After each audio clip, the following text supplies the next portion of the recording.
Excuse me, please. Excuse me.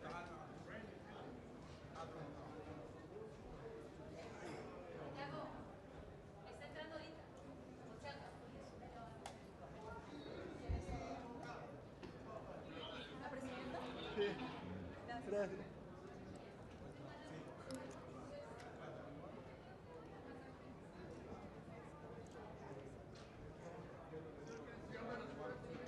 Copy. Excuse me, please.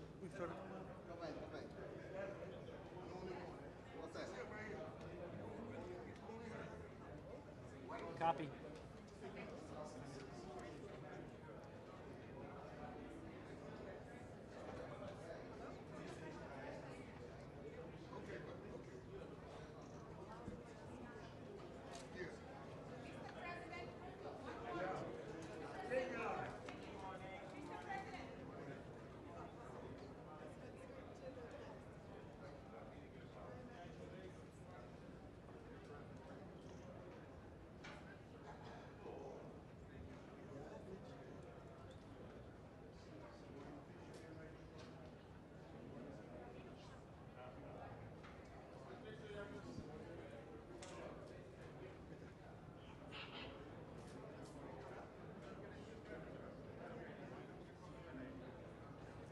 Presidenta Boluarte, Presidenta Boluarte, Presidenta. A los aliados habla 2 minutos, por favor.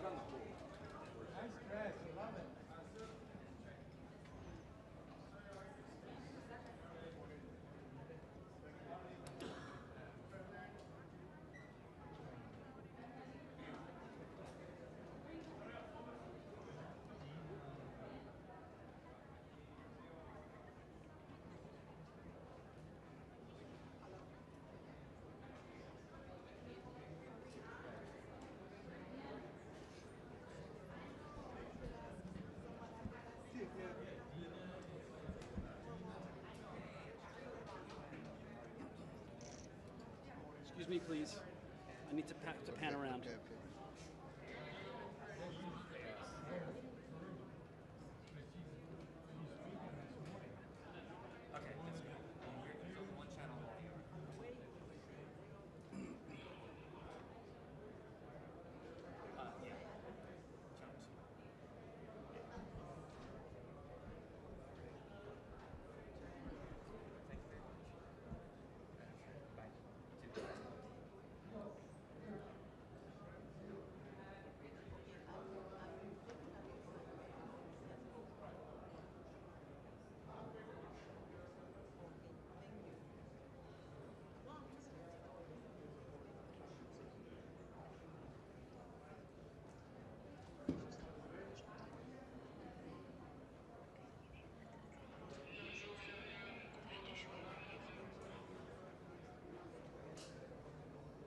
روحي كيفك شو اخبارك؟ هل استوعبت روحي الاشراط على الفويس؟ لا اموري تمام واكلت امبارح بس اليوم لسه ما اكلت والساعة عندي الان 8 صباحا ساعتين بالنسبة من 6 الصبح وانا I'm going to be walking here, so please don't put that there. Thank you. Thank you.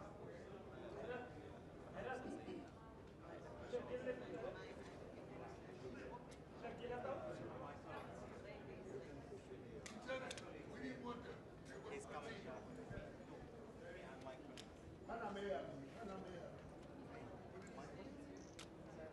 Okay, she's not here. When she's coming? Okay.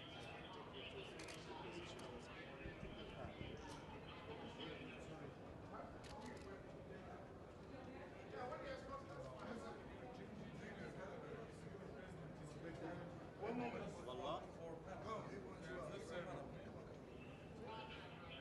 Quick.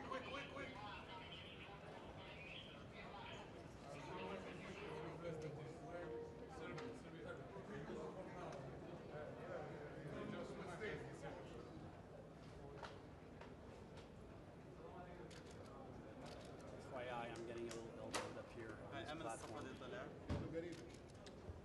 الصفقة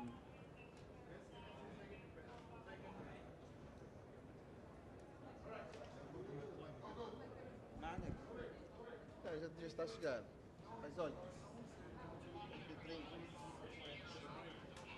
tem lá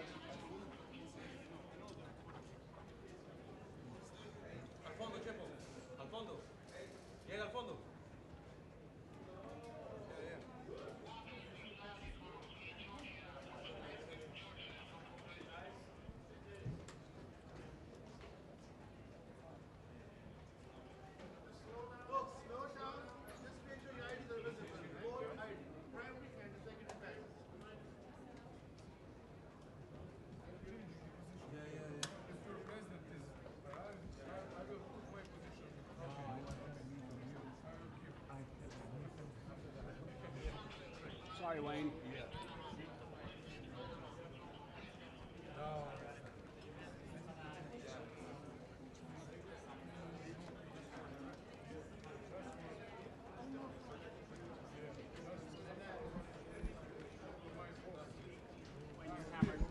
Your mic's right in the camera.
Presidente, aquí, Panamá. Panamá, arriba, arriba. Para que estamos chiquitos.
Try and give you guys a chance.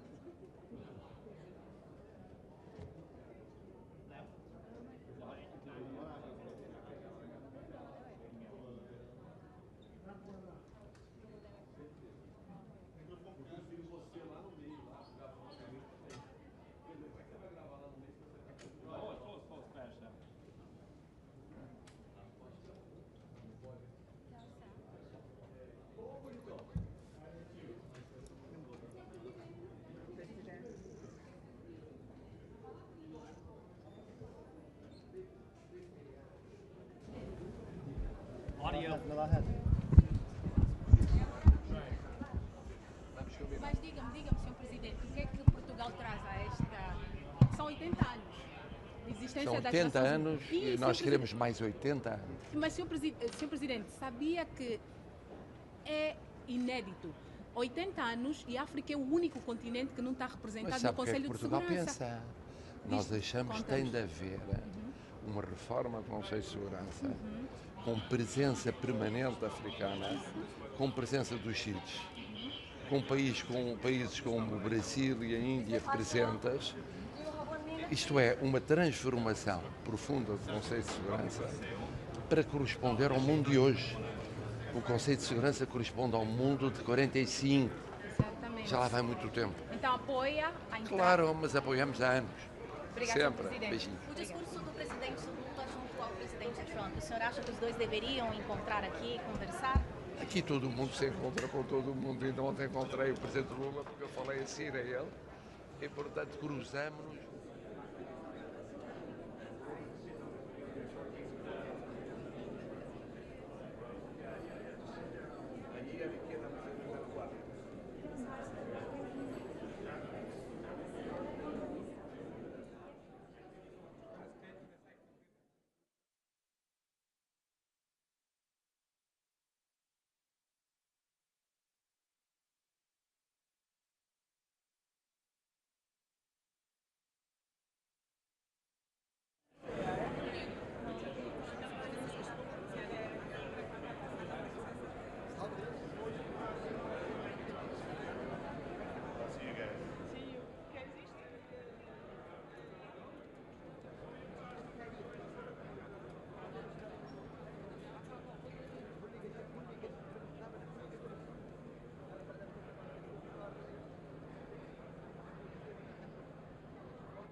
Jordan.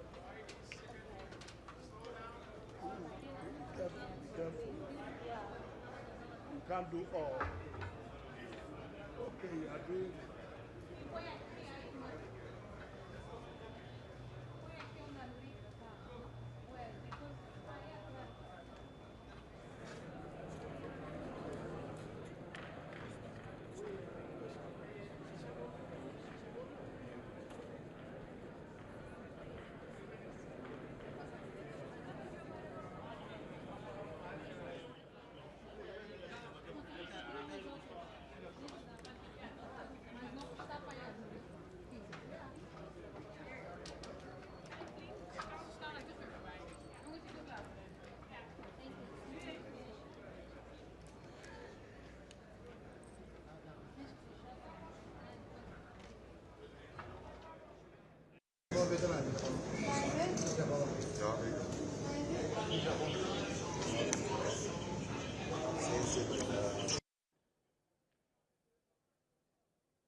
Be careful with your hands. If you don't speak, do it.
بنص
Ethiopia.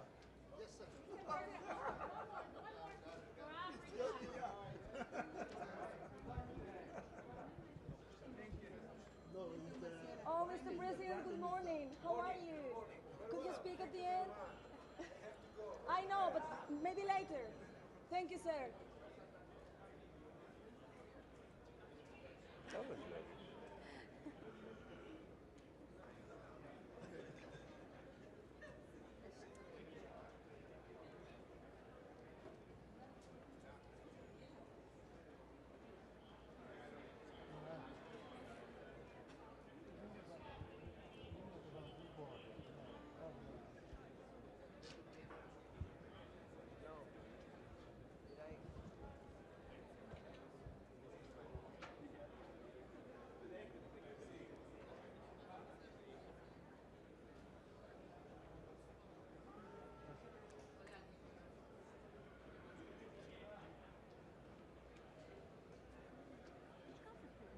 Poland. Yeah, the new one. Karol Nawrocki.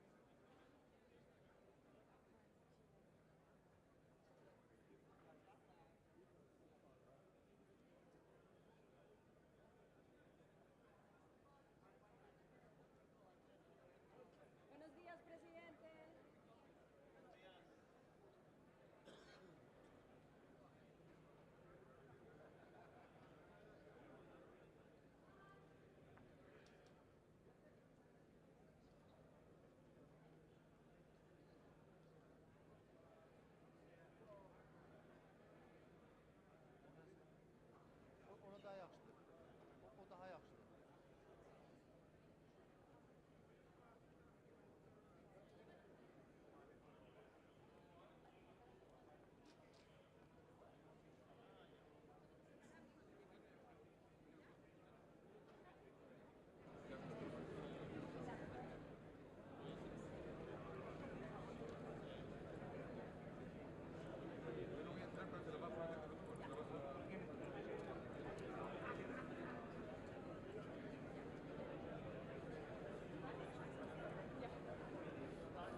Be careful the camera. Yeah, you on TV. We don't want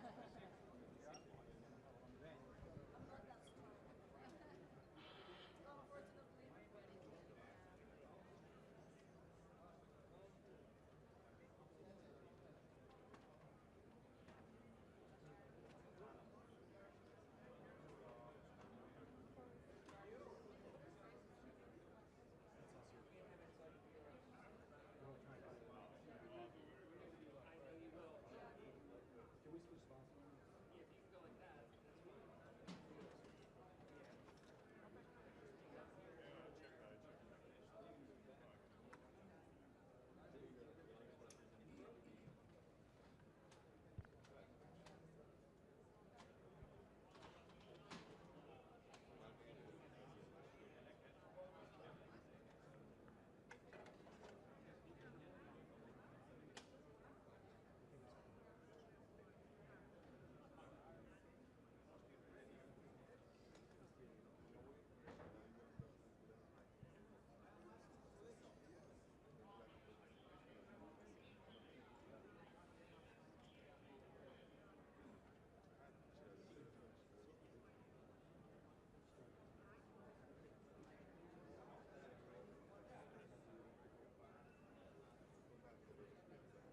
No, not red. Just, I put that there because people were walking here and like, and then the security was telling me don't walk out. This is my table. Yeah, yeah. You know. I'm good, thank you.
coming, keep passing back and forth.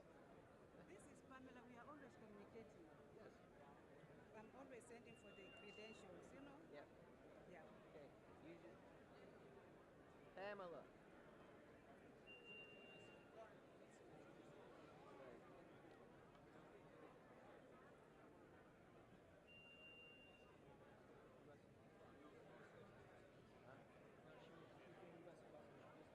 Yeah.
United Nations. We're here. I'm here. The President will be here. The Secretary Rubio will be here. They're transparent. They've been very clear. The President obviously loves New York. We recognize the importance of the UN, the importance of the world working together, but it must be functional, efficient. It must reach the people who really needs it. It must be rapid. As the Secretary of State has said, Marco Rubio, we must operate at the speed of relevancy. So it's because we care is why you're going to hear messages about reform and restoration, things that will take us into the future. Do you think the President will address the peace in DRC? I'm not going to get ahead of the President. He will address everything of importance to us. It's clear. He's made a difference in the world. He'll continue to. It's going to be a very exciting day. The door is open to the future.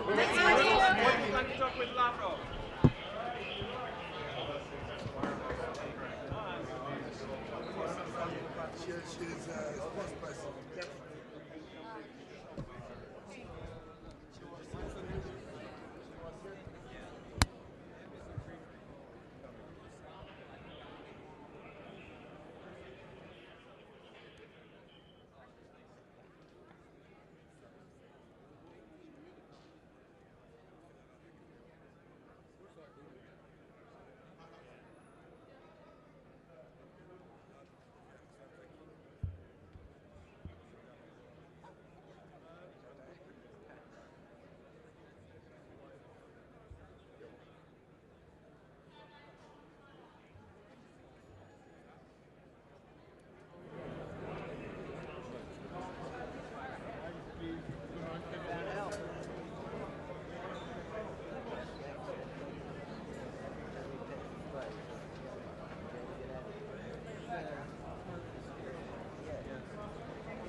Guys, guys.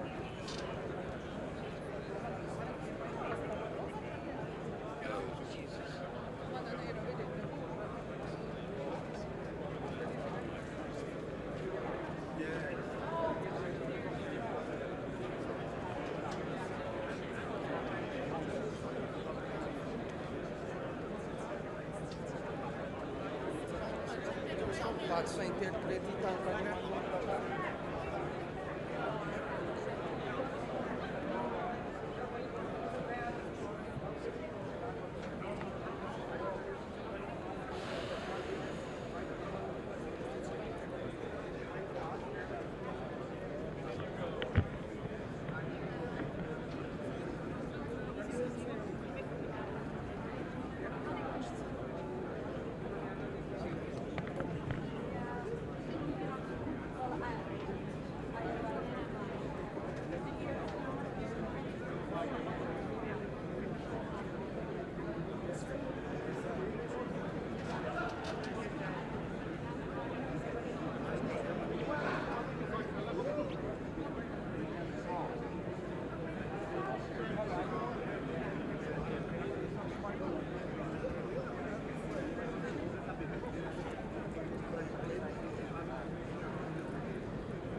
Lay it on the, yeah, lay it on the ground, on the ground, on the ground. Thank you.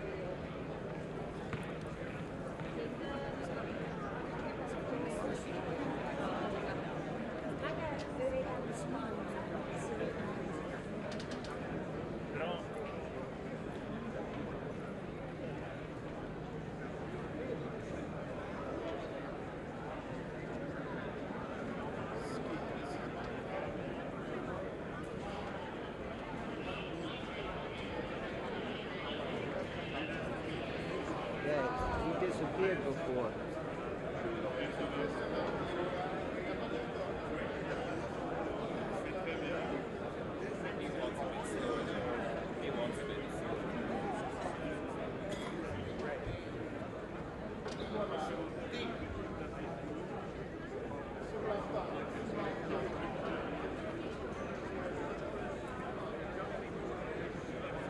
Big motorcade's coming. I don't know who it is. Oh, really?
What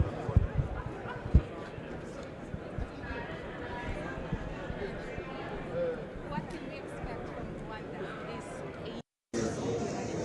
This is text notes about the 80 years of existence of the UN. With, if you remember that the UN was created as a Holocaust, a genocide, but there are factors that come with during the last year, genocide was in Rwanda. So, and we are a bit concerned actually with the resurgence of genocide in our region, especially in Syria. So we will talk about the positive things, like change, digital transformation, the multilateralism that is important to all of us, but also talk about how the UN will not commit the same mistakes that it has committed in the past by raising the alarm for the situation in our region.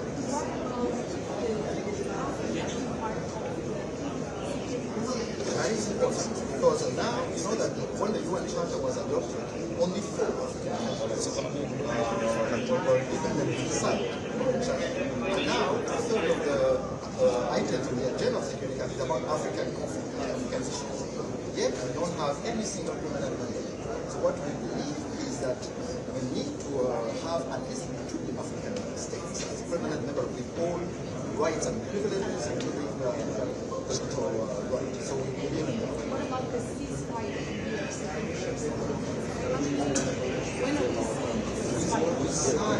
We signed an important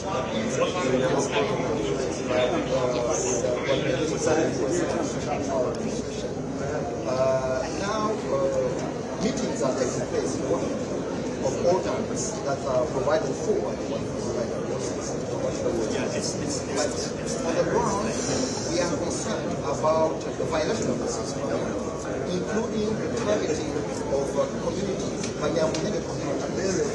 which are being targeted as we speak with hate speech, with the military attacks. So we hope that the US and KAZAKHSTAN will help in putting back the agreement right now. Thank you very much. Mr. President, Mr. President,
of 31st July 1997.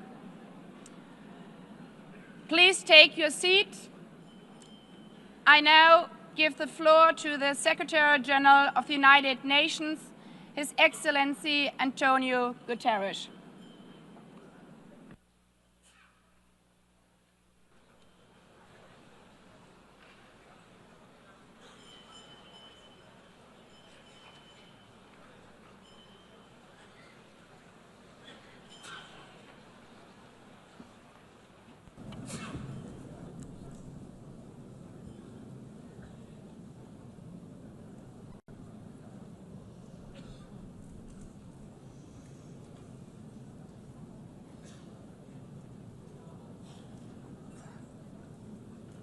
Please, could you take your seats?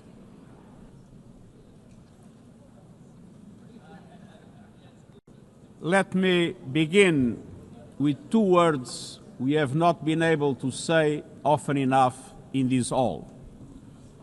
Madam President.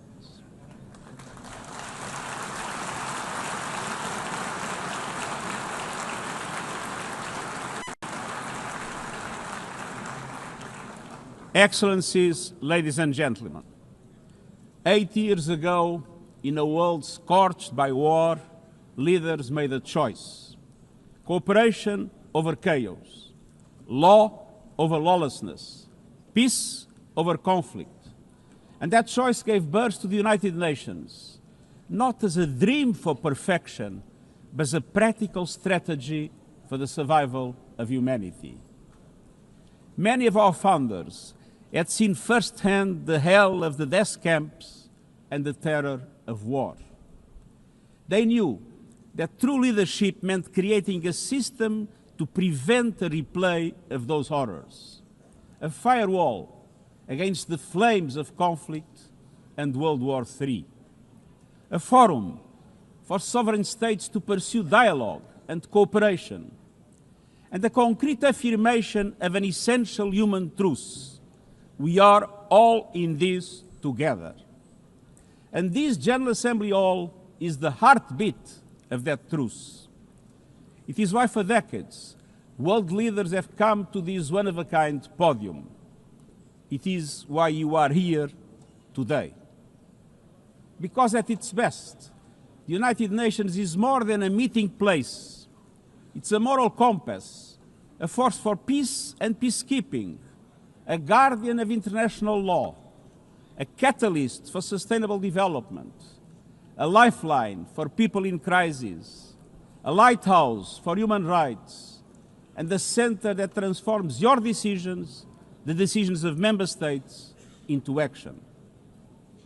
80 years on, we confront again the question our founders faced, only more urgent, more intertwined, more unforgiving. What kind of world do we choose to build together? Excellencies, we have our work cut out for us, as our ability to carry out that work is being cut from us.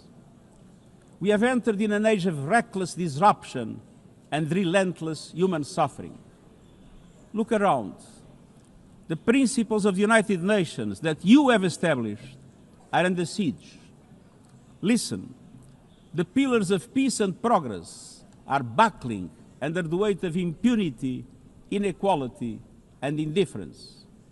Sovereign nations invaded, hunger weaponized, truth silence, rising smoke from bombed-out cities, rising anger in fractured societies, rising seas swallowing coastlines.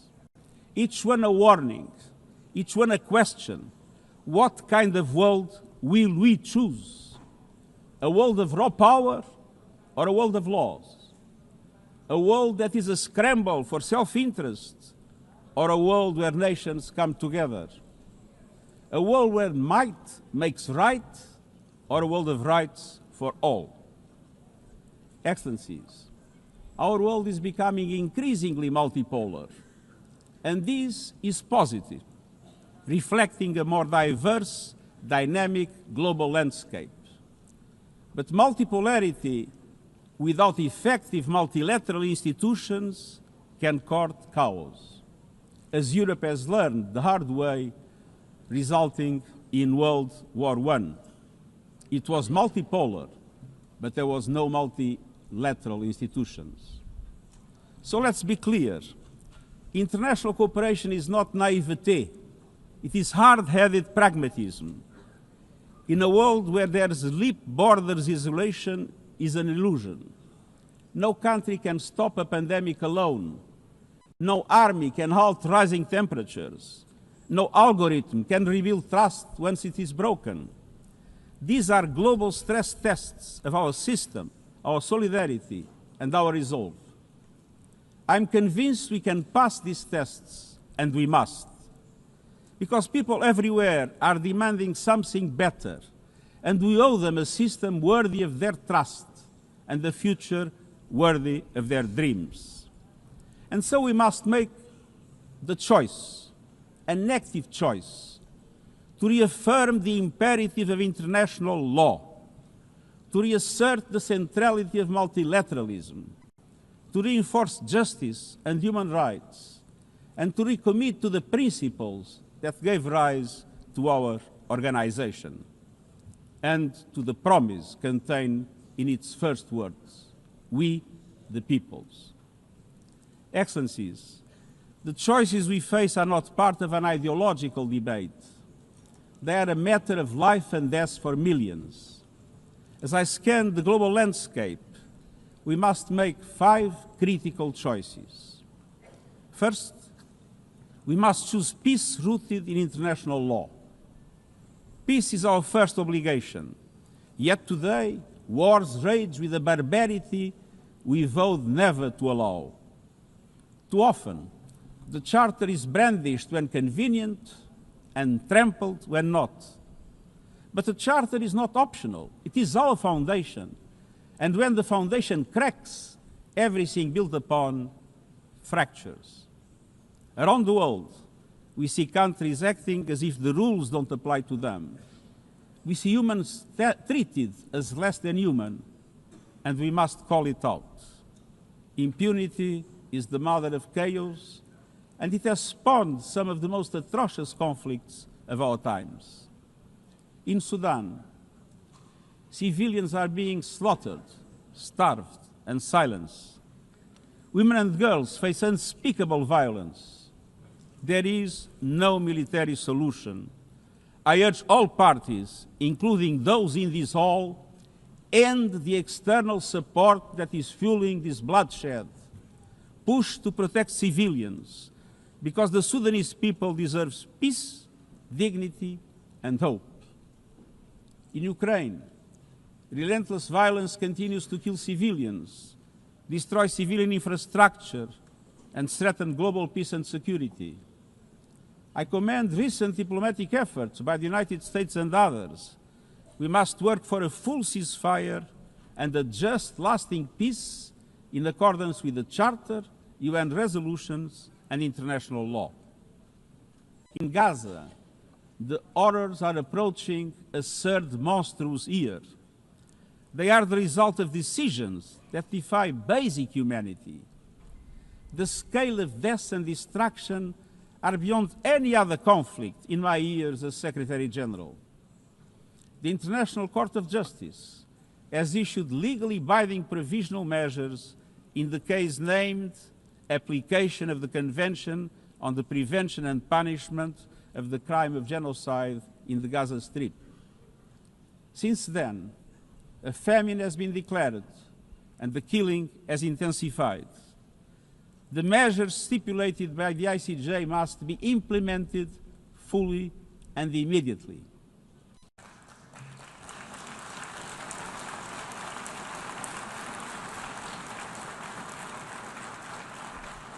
Nothing can justify the horrific Hamas terror attacks of October 7 and taking of hostages, both of which I have repeatedly condemned.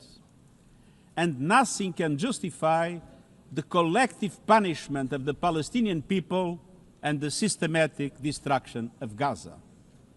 We know what is needed. Permanent ceasefire now. all the hostages released now, full humanitarian access now. And we must not relent in the only viable answer to sustainable Middle East peace, a two-state solution as so eloquently reaffirmed yesterday. We must urgently reverse dangerous trends on the ground. Relentless settler expansion and violence and the looming threat of annexation must stop. Everywhere, from Haiti to Yemen, to Myanmar and the Sahel and beyond, we must choose peace anchored in international law. The past year has brought glimmers of hope, including the ceasefire between Cambodia and Thailand, and the agreement between Azerbaijan and Armenia brokered by the United States. But far too many crises continue unchecked. Impunity prevails, lawlessness is a contagion, it invites mayhem, accelerates terror, and risks a nuclear free-for-all. When accountability shrinks, graveyards grow. When UN staff and facilities are attacked, violating legal obligations, so too is the core of our ability to serve and deliver. The Security Council must live up to its responsibilities. It must be more representative, more transparent, and more effective. Beyond crisis response, we must tackle the injustices that ignite conflict: exclusion, inequality, impunity, and corruption. The surest way to silence the guns is to raise the volume for justice. Real security is born of fairness and opportunity for all. Excellencies, this leads me to my second point. We must choose human dignity and human rights. Human rights are not an ornament of peace, they're its bedrock. Human rights, economic, social, cultural, political, and civil, are universal, indivisible, and interdependent. Choosing rights means more than words. It means choosing justice over silence. It means protecting freedom and civic space, advancing equality for women and girls, confronting racism and discrimination in all its forms, protecting human rights defenders, journalists, and freedom of speech, and upholding the rights of refugees and migrants so that mobility is safe and in accordance with international law. Human rights are a daily battle, online and offline. They require political will. But dignity is not only about the protection of rights. It is about rights fulfilled through inclusive and resilient development. Rights that put an end to poverty and hunger. Rights that open doors to education, health, and opportunity. The Sustainable Development Goals are our shared roadmap for achieving these rights. But in order to make progress down this road, we need fuel. And that fuel is finance. We've seen what development done right can deliver. In the past decade, millions more have gained access to electricity, clean cooking solutions, and to the internet. Child marriage is in retreat. Women's representation is growing, but cuts to aid are wreaking havoc. They are a death sentence for many. For so many more, a stolen future. This is the great paradox of our time. We have the solutions, but we are siphoning off the fuel that would make it possible to make progress. To choose dignity, we must choose financial justice and solidarity. We need to reform the international financial architecture so that it drives development for all. With bigger and bolder multilateral development banks, lending more, and mobilizing more private capital for developing countries, with faster and fairer debt relief mechanisms, helping every country in crisis, including middle-income countries. Protecting natural resources by tackling illicit financial flows and abusive tax practices that rob societies of their future.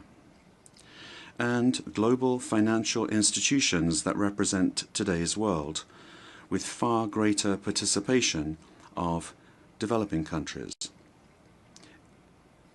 in terms of their composition and their decision-making. So let us choose a global economy that works for everyone, men and women. Let us choose human rights and dignity. And let us equip ourselves with the means to ensure a transition for people and the planet. Excellencies, this brings me to the third choice. We must choose climate justice. The climate crisis is accelerating, but so are the solutions. The clean energy future is no longer a distant promise. It's already here. No government, industry, or special interest can stop it. But some are trying, hurting economies, locking in higher prices, and squandering a historic opportunity. Fossil fuels are a losing bet. Last year, almost all new power capacity came from renewables, and the investment is surging. Renewables are the cheapest and fastest source of new power. They create jobs, drive growth, shield economies from volatile oil and gas markets, connect the unconnected, and can free us from the tyranny of fossil fuels. But not at today's pace. Clean energy investment remains uneven. 21st century grids and storage are not rolling out fast enough. And public subsidies, taking from taxpayer money, still flow to fossil fuels over clean energy by a factor of 9 to 1. Meanwhile, emissions, temperatures, and disasters keep rising. And those least responsible suffer the most. Science says limiting global temperature rise to 1.5 degrees by the end of this century is still possible, but the window is closing. The International Court of Justice has affirmed the legal obligation of states. We must step up action and ambition, especially through strengthened national climate plans. Tomorrow, I will welcome leaders to announce new targets. The G20, the biggest emitters, must lead, guided by common but differentiated responsibilities. But all countries must step up and do more as we head to the UN Climate Conference in Brazil. By accelerating action in energy, forests, methane, and industrial decarbonization. By defining a credible roadmap to mobilize $1.3 trillion annually in climate finance by 2035 for developing countries. By supporting just transitions, by doubling finance for adaptation to at least $40 billion this year, and rapidly deploying proven tools to unlock billions more in concessional finance. And by capitalizing the Loss and Damage Fund with significant contributions. All of these requires government, international financial institutions, philanthropies, civil society, and the private sector to work together, to provide fiscal space to developing countries and unlock new innovative sources of finance at scale, including solidarity levies on high-emitting sectors and debt swaps. We have the solutions and tools, but we must choose climate justice and climate action. Fourth, we must choose to put technology at the service of humanity. Artificial intelligence is rewriting human existence in real time, transforming how we learn, work, communicate, and what we can trust. And the question is not how to stop it, but how to steer it for the greater good. Technology must be our servant, not our master. It must promote human rights, human dignity, and human agency. Yet today, AI's advancement in outpacing regulation and responsibility and is concentrated in a few hands. And the risks are expanding to new frontiers, from biotech to autonomous weapons. We are witnessing the rise of tools for mass surveillance, mass social control, mass disruption, and even mass destruction. Tools that can drain energy, strain ecosystems, and intensify the race for critical minerals, potentially stoking instability and conflict. Yet, these technologies remain largely ungoverned. We need universal guardrails and common standards across platforms. No company should be above the law. No machines should decide who lives or dies. No system should be deployed without transparency, safety, and accountability. Last month, this Assembly took a historic step, establishing an independent international scientific panel on AI and an annual global dialogue on AI governance. Two new pillars of a shared architecture, connecting science with policy to bring clarity and foresight, enabling innovation to flourish while advancing our values and our rights, and ensuring governments, companies, and civil society can help shape common norms. We must build on these mechanisms and close the capacity gap. All countries must be able to design and develop AI, not just to consume it. I have proposed voluntary financing options to build AI computing power, data, and skills in developing nations. No country should be locked out of the digital future or locked into systems it cannot shape or trust. And governments must lead with vision, and companies must act with responsibility. And we, the international community, must ensure that technology lifts up humanity. So let us choose cooperation over fragmentation, ethics over expediency, and transparency over opacity. Technology will not wait for us, but we can still choose what it serves. So let us choose wisely. Fifth and finally, to meet all these goals, we must choose to strengthen the United Nations for the 21st century. The forces shaking our world are also testing the foundations of the United Nations system. We are being hit by rising geopolitical tensions and divisions, chronic uncertainty, and mounting financial strain. But those who depend on the United Nations must not be made to bear the cost, especially now, when for every dollar invested to support our core work to build peace, the world spends $750 on weapons of war. This is not only unsustainable, it is indefensible. In this moment of crisis, the United Nations has never been more essential. The world needs our unique legitimacy, our convening power, our vision to unite nations, to bridge divides and confront the challenges before us.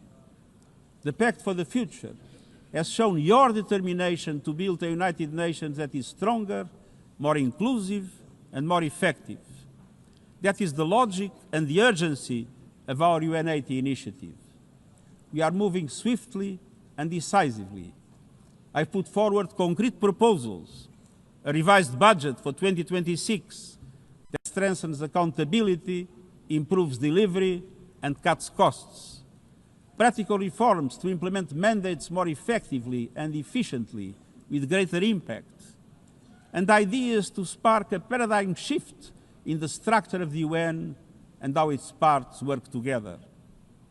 Most of these decisions rest with you, the Member States, and we will move forward in full respect of the established procedures. Together, let us choose to invest in a United Nations that adapts, innovates, and is empowered to deliver for people everywhere. Excellencies, my overriding message comes down to this. Now is the time to choose. It's not enough to know what the right choices are. I urge you to make them. I grew up in a world where choices were few. I was raised in the darkness of dictatorship, where fear silenced voices and hope was nearly crushed. Yet, even the bleakest hours, especially then, I discovered a truth that has never left me. Power does not reside in the hands of those who dominate or divide. Real power resides from people, from our shared resolve to uphold dignity, to defend equality, to believe fiercely in our common humanity and the potential of every human being. I learned early to persevere, to speak out, to refuse to surrender, no matter the challenge, no matter the obstacle, no matter the hour. We must and we will overcome. Because in a world of many choices, there is one choice we must never make, the choice to give up. We must never give up. That is my promise to you, for peace, for dignity, for justice, for humanity, for the world we know is possible when we work as one. I will never, ever give up. Thank you.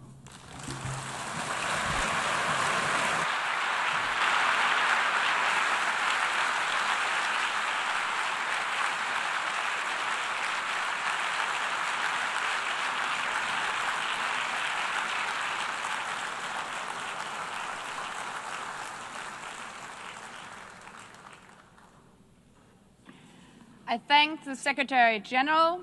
The Assembly will now turn to agenda item 8, entitled General Debate.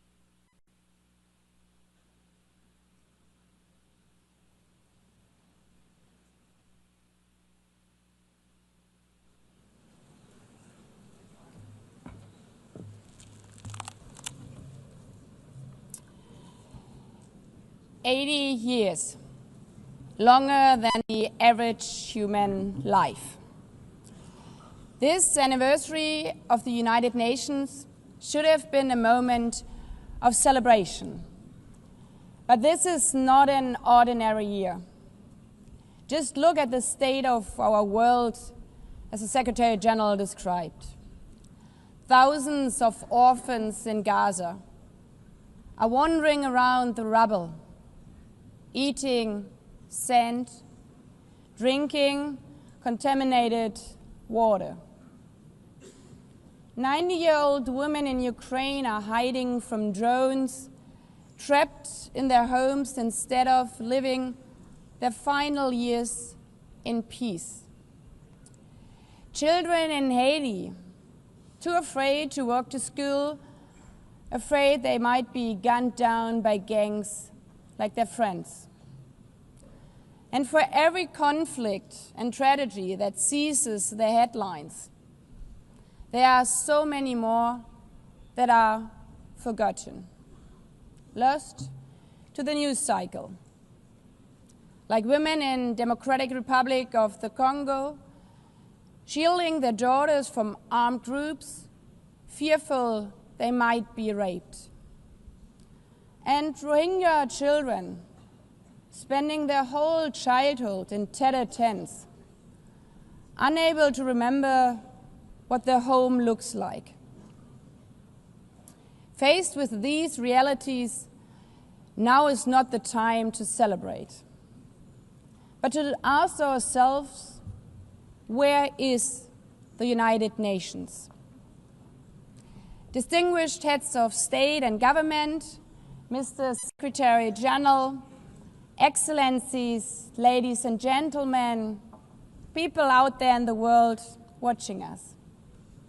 Clearly, we have to do better.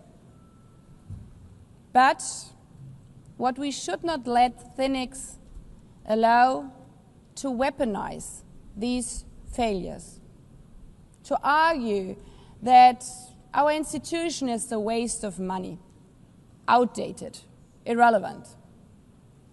When the principles of the Charter are ignored, Is it the UN that has failed?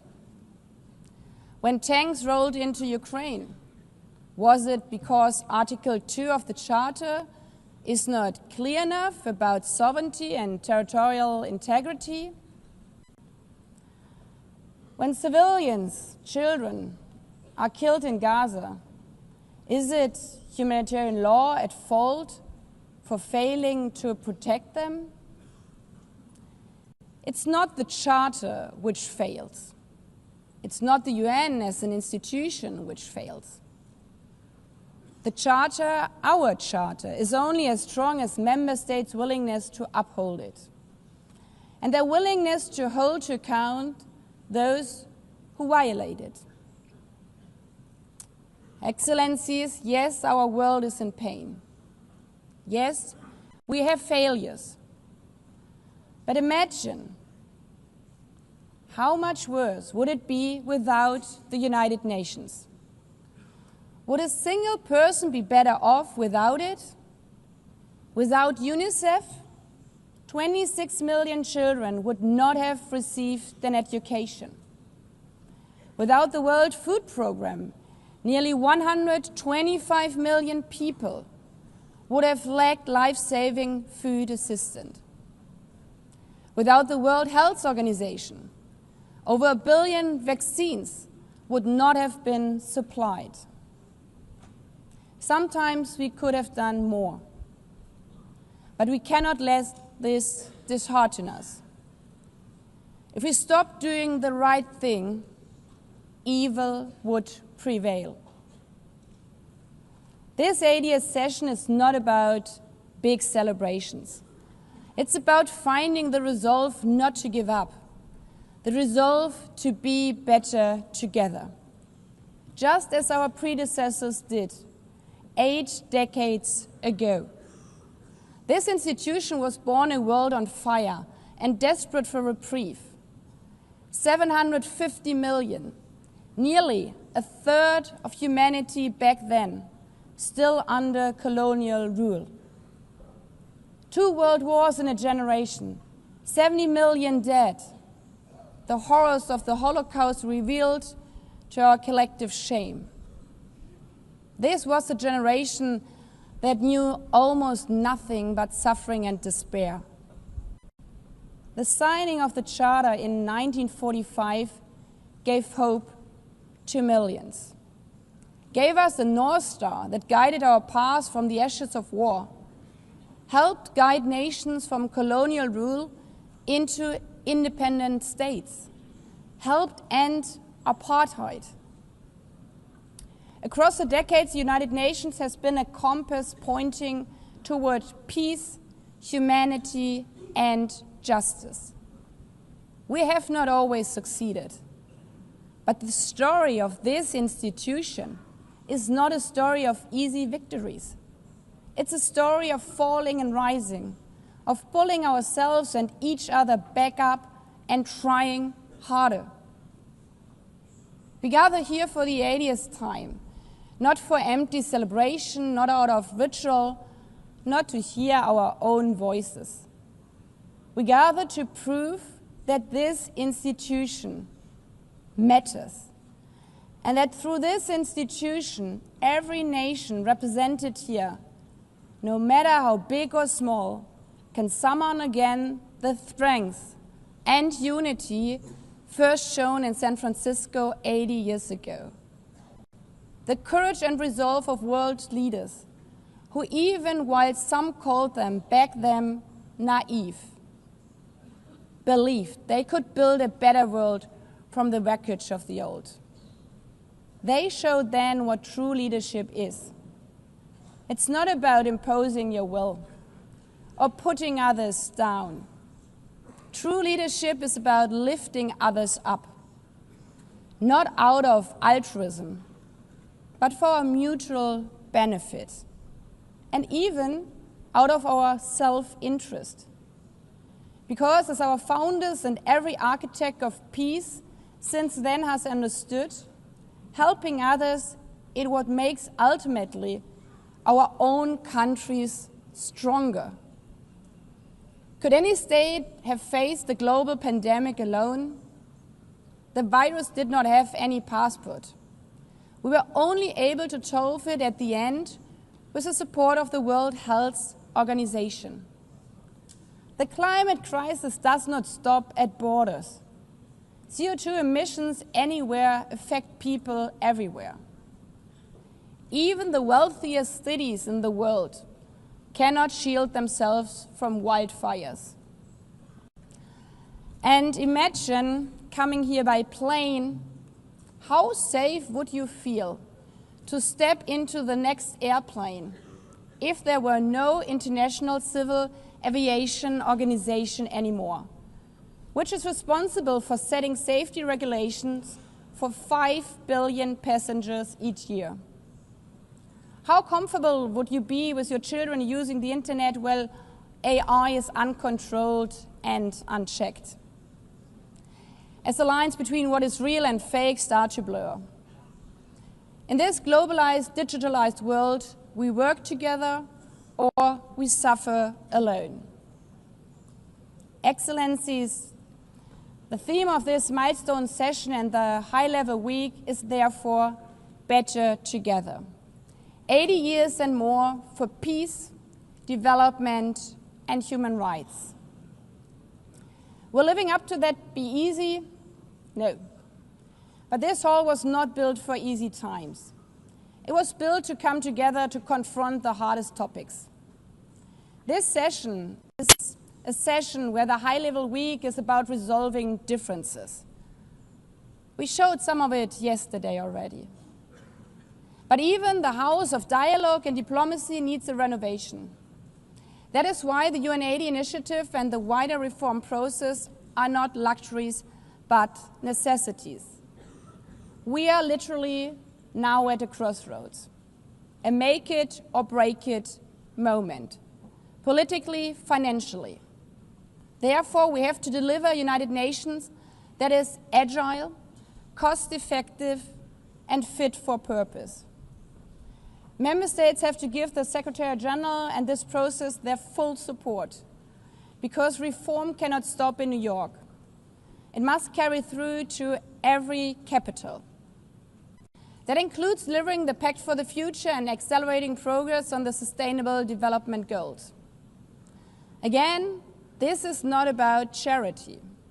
It's about addressing the core purposes of this institution, about strengthening our foundations across all 3 pillars: peace and security, human rights, and sustainable development. They are inseparable. Leaving hundreds of millions trapped in extreme poverty, vulnerable to crisis, and denied their human rights is not only a moral failure, it's a recipe for global unrest, terrorism, and a tragic waste of humanity's greatest resource, its people. Put it simply, without the SDGs, there cannot be lasting peace.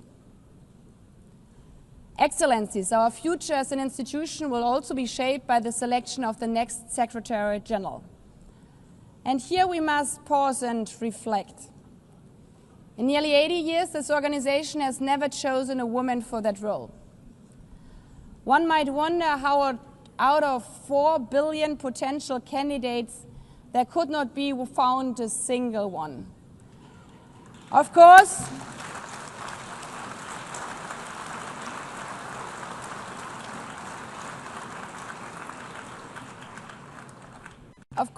the choice rests with member states. But those of you having been there yesterday celebrating Beijing, one strong female leader after the other from all our continents. Like 80 years ago, we are standing at a crossroads. And it's up to us, to every single member state, to live up to the same leadership as your predecessors did, to act when action is needed, to uphold the principles of our charter, to be better together, to show the people around the world that this United Nation is there, today, tomorrow, and for the next 8 decades.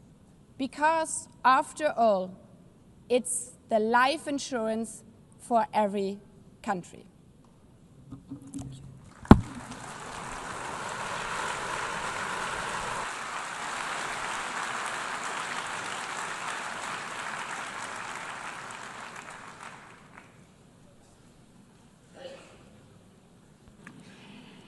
Before giving the floor to the first speaker for this morning, I would like to remind Member States that the list of speakers for the general debate has been established on the agreed basis that statements should be no longer than 15 minutes to enable all the speakers to be heard at a given meeting. Within this time frame, I would like to appeal to speakers to deliver their statements at a reasonable pace so that interpretation into the other official languages may be provided properly.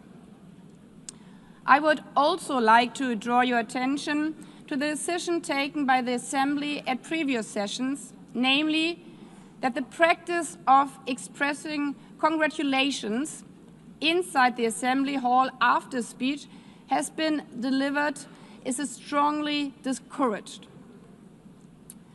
After delivering their statements from the rostrum, speakers are invited to exit the hall through room JA200, located behind the podium, before returning to their seats. May I take it that the Assembly agrees to proceed in this manner? It's so decided. Finally, I should like to draw the attention of Member States that during the general debate, official photographers are in the room and will take official photographs of all speakers by the Department of Global Communications. Members interested in obtaining these photographs are requested to contact the photo library of the United Nations. By this, the Assembly will hear an address by His Excellency Luis Inácio Lula da Silva, President of the Federative Republic of Brazil. I request the protocol to escort His Excellency and invite him to address the Assembly.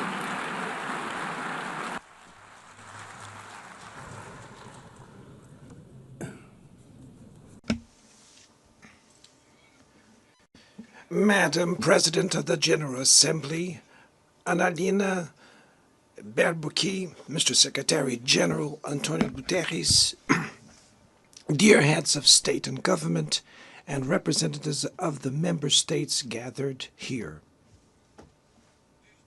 This should be a time to celebrate the United Nations.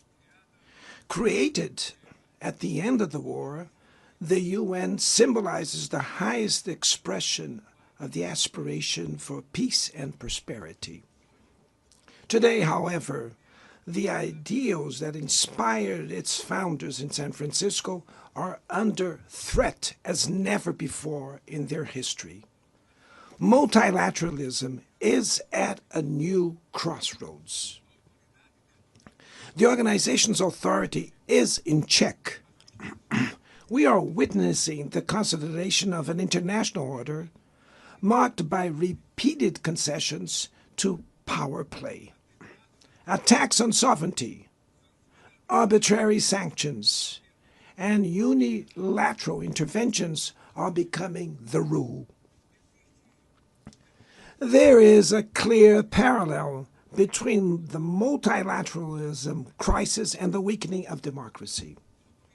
Authoritarianism is strengthened when we fail to act in the face of arbitrary acts, when the international society falters in defending peace, sovereignty, and the rule of law. The consequences are tragic. Throughout the world, anti-democratic forces are trying to subjugate institutions and stifle freedoms. They worship violence, praise ignorance, act as physical and digital militias, and restrict the press. Even under an unprecedented attack, Brazil chose to resist and defend its democracy, regained 40 years ago by its people after 2 decades of dictatorial governments. There is no justification for unilateral and arbitrary measures against our institutions and our economy. The aggression against the independence of the judiciary branch of power is unacceptable. This interference in domestic affairs is aided by a subservient far right who is nostalgic of past hegemonies. False patriots plan and publicly promote actions against Brazil. Peace cannot be achieved with impunity. A few days ago, and for the first time in 525 years of our history, a former head of state was convicted of attacking the democratic rule of law. He was investigated, indicted, trialed, and held accountable for his actions in a meticulous process. He has the right to defend himself was secured, a prerogative that dictatorships deny to their victims. Before the eyes of the world, Brazil sent a message to all aspiring autocrats and those who support them. Our democracy, our sovereignty are non-negotiable.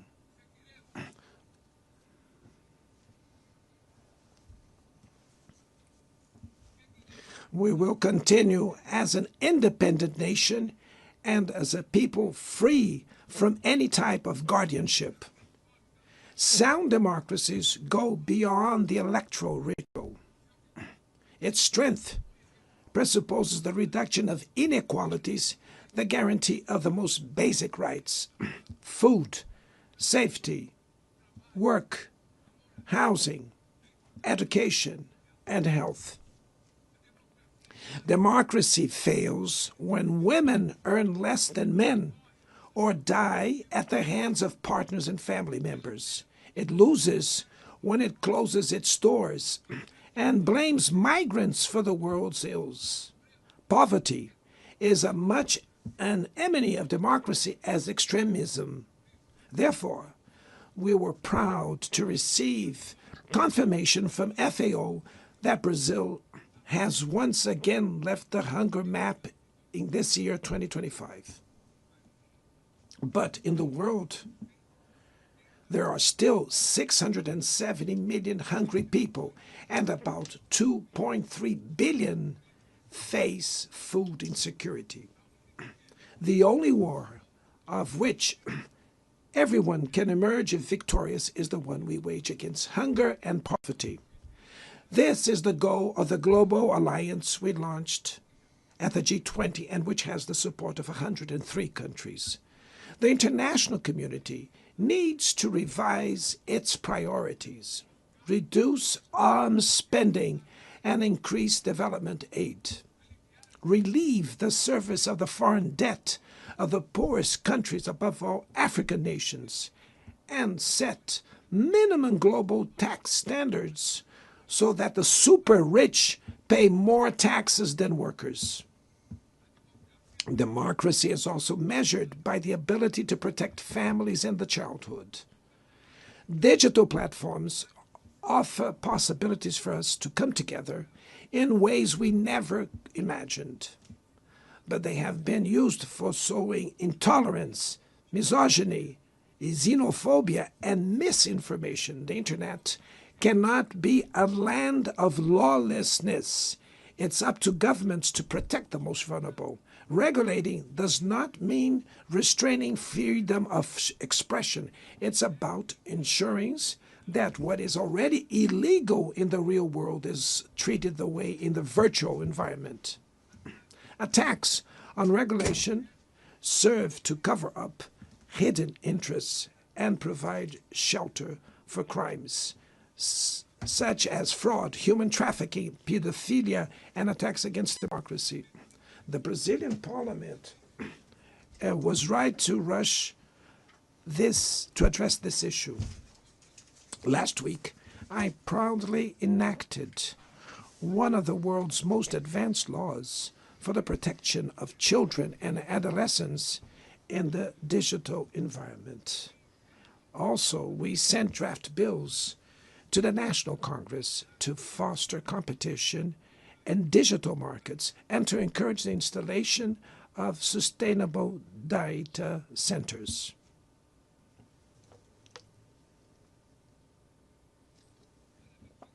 To mitigate the risks of artificial intelligence, we are committed to building multilateral governance in line with the Global Digital Compact that was approved in this plenary last year. Ladies and gentlemen, Your Excellencies, in Latin America and the Caribbean, we are experiencing a time of growing polarization and instability. Maintaining the region as a zone of peace is and was our priority. We are a continent free of weapons of mass destruction, without ethnic or religious conflicts. The comparison between crime and terrorism is worrying. The most effective way to combat drug trafficking is to cooperate to suppress money laundering and limit arms trade. Using lethal force in situations that do not constitute armed conflict is tantamount to executing people without trial. Other parts of the planet have already witnessed interventions that cause greater damage than intended, with serious humanitarian consequences. The path to dialogue must not be closed in Venezuela. Haiti has the right to a violence-free future, and it is unacceptable that Cuba be listed as a country that sponsors terrorism. In the conflict in Ukraine,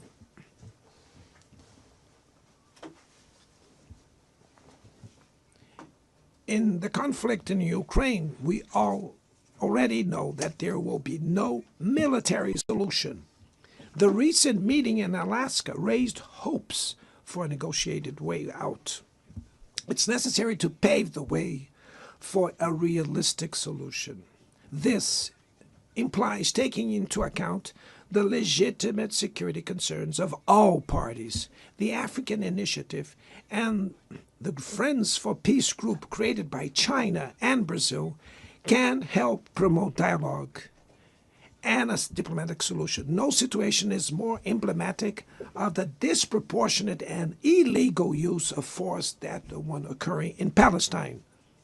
The terrorist attacks perpetrated by Hamas are indefensible from any angle, but nothing, absolutely nothing, justifies the ongoing genocide in Gaza.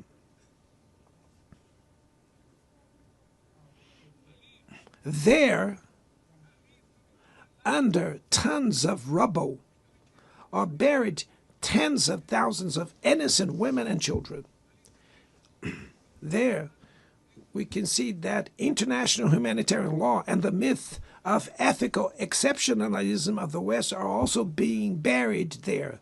This massacre would not have happened without the complicity of those who could have prevented it. In Gaza, hunger is used as a weapon of war, and the forced displacement of populations goes on unpunished. I express my admirations to the Jews who, inside and outside Israel, oppose this collective punishment. The Palestinian people are at risk of disappearing. They will only survive with an independent state integrated to the international community.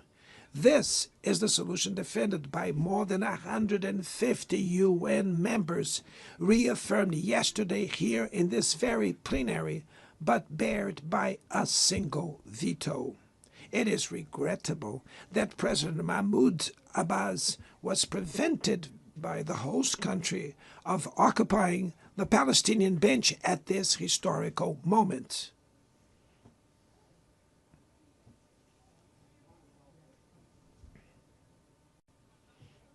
The spread of this conflict to Lebanon, Syria, Iran, Qatar, is fueling an unprecedented arms build-up. Madam President, bombs and nuclear weapons will not protect us from the climate crisis. The year of 24 was the warmest already registered. COP30 in the city of Belém, Brazil, will the COP of truth. It will be the time for world leaders to prove the seriousness of their commitment to the planet. Without a complete picture of the NDC's nationally determined contributions, we were walking blindfolded towards the abyss. Brazil has committed to reducing its emissions by 59 and 67%, covering all greenhouse gases and all sectors of the economy. Developing nations face climate change while grappling with other challenges.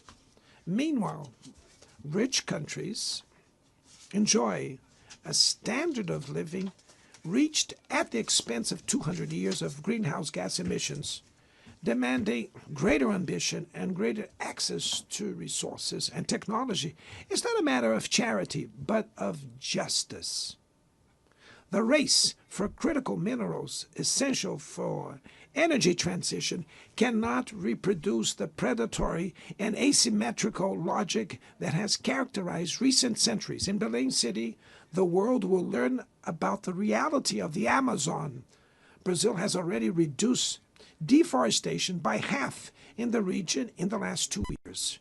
Eradicating it requires ensuring decent living conditions for its millions of inhabitants. Promoting sustainable development is the objective of the Tropical Forest Forever facility, which Brazil intends to launch to compensate countries that keep their forests standing. But the time has come to move from the negotiation phase to the implementation stage. The world owes a lot to the regime created by the Climate Convention. Climate change needs to be brought to the heart of the UN so that it gets the attention it deserves. A council linked to the General Assembly with the power and legitimacy to monitor commitments provide coherence to climate action. This is a fundamental step towards a broader reform of the organization, which would also include an expanded Security Council in the 2 member categories. Few areas have worsened as much as the multilateral trading system.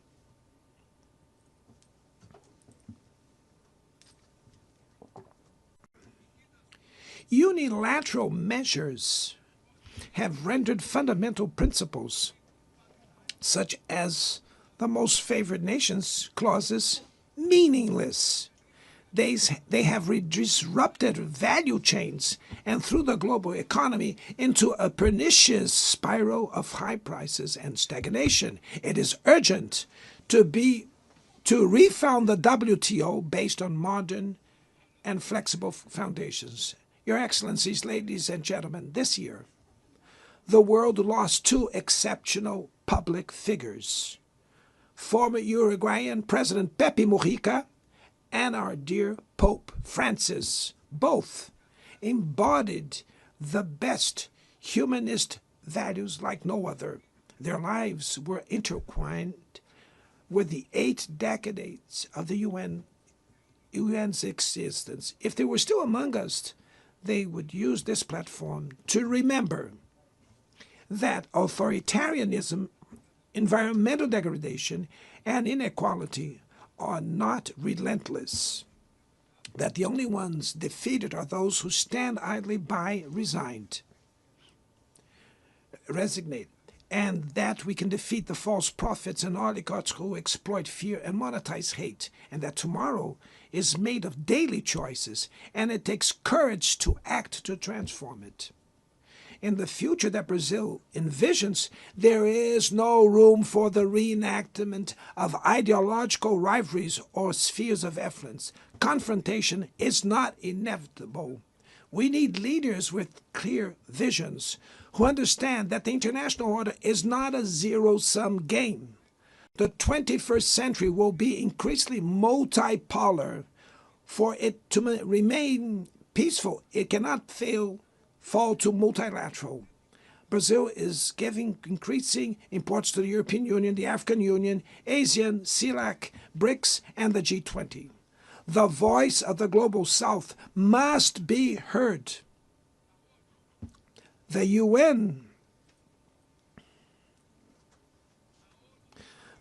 has today almost 4 times more members than the 51 who were at its foundation.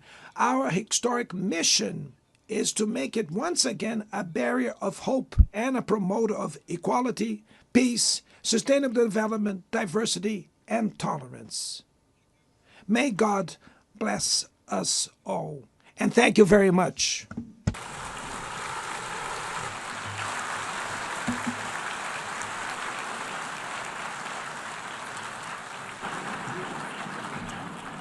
On behalf of the Assembly, I wish to thank the President of the Federative Republic of Brazil,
the Assembly will hear an address by His Excellency Donald Trump, President of the United States of America.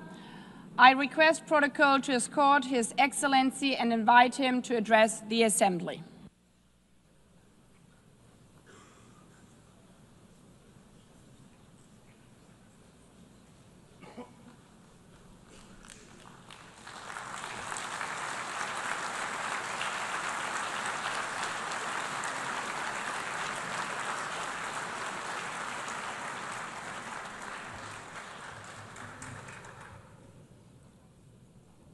Thank you very much. Very much appreciated.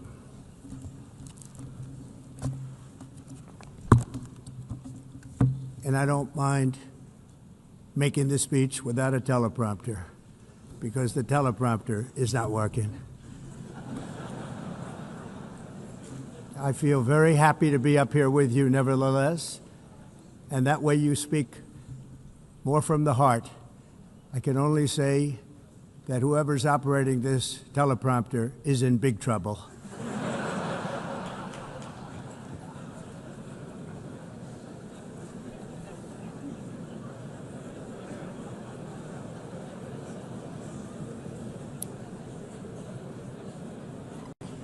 Hello, Madam First Lady. Thank you very much for being here.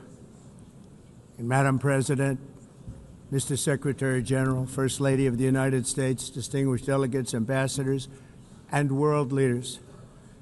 6 years have passed since I last stood in this grand hall and addressed a world that was prosperous and at peace in my first term. Since that day, the guns of war have shattered the peace I forged on 2 continents. An era of calm and stability gave way to one of the great crises of our time. And here in the United States, 4 years of weakness, lawlessness, and radicalism under the last administration delivered our nation into a repeated set of disasters. 1 year ago, our country was in deep trouble, but today, just 8 months into my administration, we are the hottest country anywhere in the world, and there is no other country even close.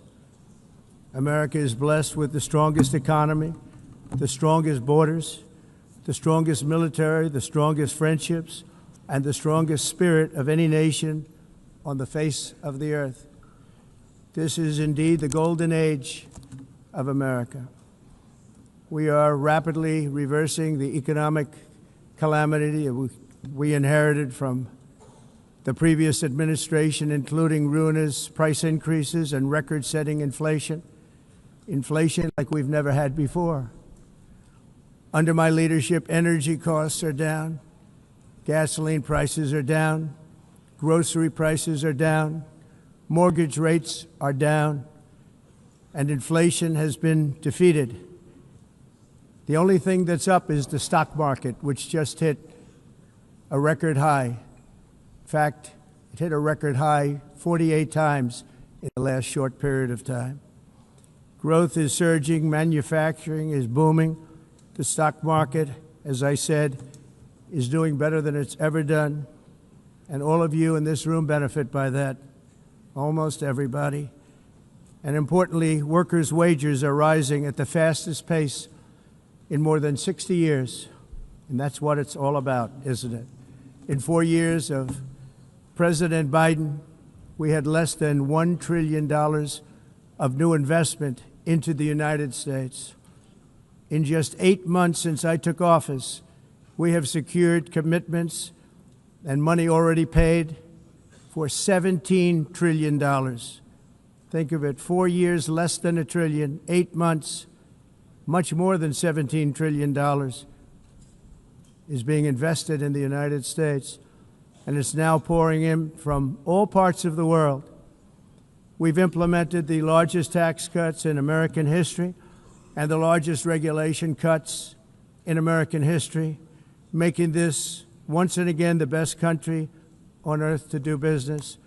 And many of the people in this room are investing in America, and it's turned out to be an awfully good investment during this 8-month period. In my first term, I built the greatest economy in the history of the world. We had the best economy ever, history of the world. And I'm doing the same thing again, but this time it's actually much bigger and even better. The numbers far surpass my record-setting first term. On our southern border, we have successfully repelled a colossal invasion. And for the last 4 months, and that's 4 months in a row, the number of illegal aliens admitted and entering our country has been 0. Hard to believe, because if you look back just a year ago, it was millions and millions of people pouring in from all over the world, from prisons, from mental institutions, drug dealers. All over the world they came. They just poured into our country with the ridiculous open border policy of the Biden administration. Our message is very simple. If you come illegally into the United States, you're going to jail, or you're going back to where you came from, or perhaps even further than that. You know what that means. I want to thank the country of El Salvador for the successful and professional job they've done in receiving and jailing so many criminals that entered our country. And it was under the previous administration that the number became record-setting, and they're all being taken out. You have no choice. And other countries have no choice, because other countries are in the exact same situation with immigration. It's destroying your country, and you have to do something about it. On the world stage, America is respected again like it has never been respected before. You think about 2 years ago, 3 years ago, 4 years ago, or 1 year ago, we were a laughingstock all over the world. At the NATO summit in June, virtually all NATO members formally committed to increase defense spending, at my request, from 2% to 5% of GDP, making our alliance far stronger and more powerful than it was ever before. In May, I traveled to the Middle East to visit my friends and rebuild our partnerships in the Gulf, and those valued relationships with Saudi Arabia, Qatar, and the UAE and other countries are now, I believe, closer than ever before. My administration has negotiated one historic trade deal after another, including with the United Kingdom, the European Union, Japan, South Korea, Vietnam, Indonesia, the Philippines, Malaysia, and many, many others. Likewise, in a period of just 7 months, I have ended 7 unendable wars. They said they were unendable. You're never going to get them solved. Some were going for 31 years, 2 of them, 31, think of it, 31 years. One was 36 years. One was 28 years. I ended 7 wars. And in all cases, they were raging with countless thousands of people being killed. This includes Cambodia and Thailand, Kosovo and Serbia, the Congo and Rwanda, a vicious, violent war that was, Pakistan and India, Israel and Iran, Egypt and Ethiopia, and Armenia and Azerbaijan. It included all of them. No president or prime minister, and for that matter, no other country has ever done anything close to that. And I did it in just 7 months. It's never happened before. There's never been anything like that. I'm very honored to have done it. It's too bad that I had to do these things instead of the United Nations doing them. And sadly, in all cases, the United Nations did not even try to help in any of them. I ended 7 wars, dealt with the leaders of each and every one of these countries, and never even received a phone call from the United Nations offering to help in finalizing the deal. All I got from the United Nations was an escalator that on the way up stopped right in the middle. If the First Lady wasn't in great shape, she would have fallen, but she's in great shape. We're both in good shape. We both stood. And then a teleprompter that didn't work. These are the 2 things I got from the United Nations, a bad escalator and a bad teleprompter. Thank you very much. And by the way, it's working now. It just went on. Thank you. I think I should just do it the other way. It's easier. Thank you very much. I didn't think of it at the time because I was too busy working to save millions of lives. That is the saving and stopping of these wars. But later I realized that the United Nations wasn't there for us. They weren't there. I thought of it really after the fact, not during these negotiations, which were not easy. That being the case, what is the purpose of the United Nations? The UN has such tremendous potential. I've always said it. It has such tremendous, tremendous potential, but it's not even coming close to living up to that potential. For the most part, at least for now, all they seem to do is write a really strongly worded letter and then never follow that letter up. It's empty words, and empty words don't solve war. The only thing that solves war and wars is action. Now, after ending all of these wars and also earlier negotiating the Abraham Accords, which is a very big thing for which our country received no credit, never receives credit. Everyone says that I should get the Nobel Peace Prize for each one of these achievements. But for me, the real prize will be the sons and daughters who live to grow up with their mothers and fathers, because millions of people are no longer being killed in endless and unglorious wars. What I care about is not winning prizes, it's saving lives. We saved millions and millions of lives with the 7 wars. And we have others that we're working on, and you know that. Many years ago, a very successful real estate developer in New York, known as Donald J. Trump, I bid on the renovation and rebuilding of this very United Nations complex. I remember it so well. I said at the time that I would do it for $500 million, rebuilding everything. would be beautiful. I used to talk about, I'm going to give you marble floors. They're going to give you terrazzo. I'm going to give you the best of everything. You're going to have mahogany walls. They're going to give you plastic. But they decided to go in another direction, which was much more expensive at the time, and which actually produced a far inferior product. And I realized that they did not know what they were doing when it came to construction, and that their building concepts were so wrong, and the product that they were proposing to build was so bad and so costly. It was going to cost them a fortune. And I said, and wait till you see the overruns. Well, I turned out to be right. They had massive cost overruns and spent between $2 and $4 billion on the building and did not even get the marble floors that I promised them. You walk on terrazzo. Do you notice that? As far as I'm concerned, frankly, looking at the building and getting stuck on the escalator, they still haven't finished the job. They still haven't finished. That was years ago. The project was so corrupt that Congress actually asked me to testify before them on the tremendous waste of money, because it turned out that they had no idea what it was, but they knew it was anywhere between $2 and $4 billion as opposed to $500 million with a guarantee. But they had no idea, and I said it cost much more than $5 billion. Unfortunately, many things in the United Nations are happening just like that, but on an even much bigger scale, much, much bigger. Very sad to see.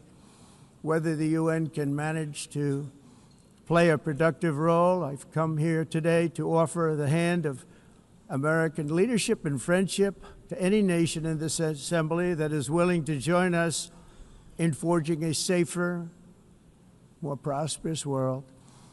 And it's a world that we'll be much happier with.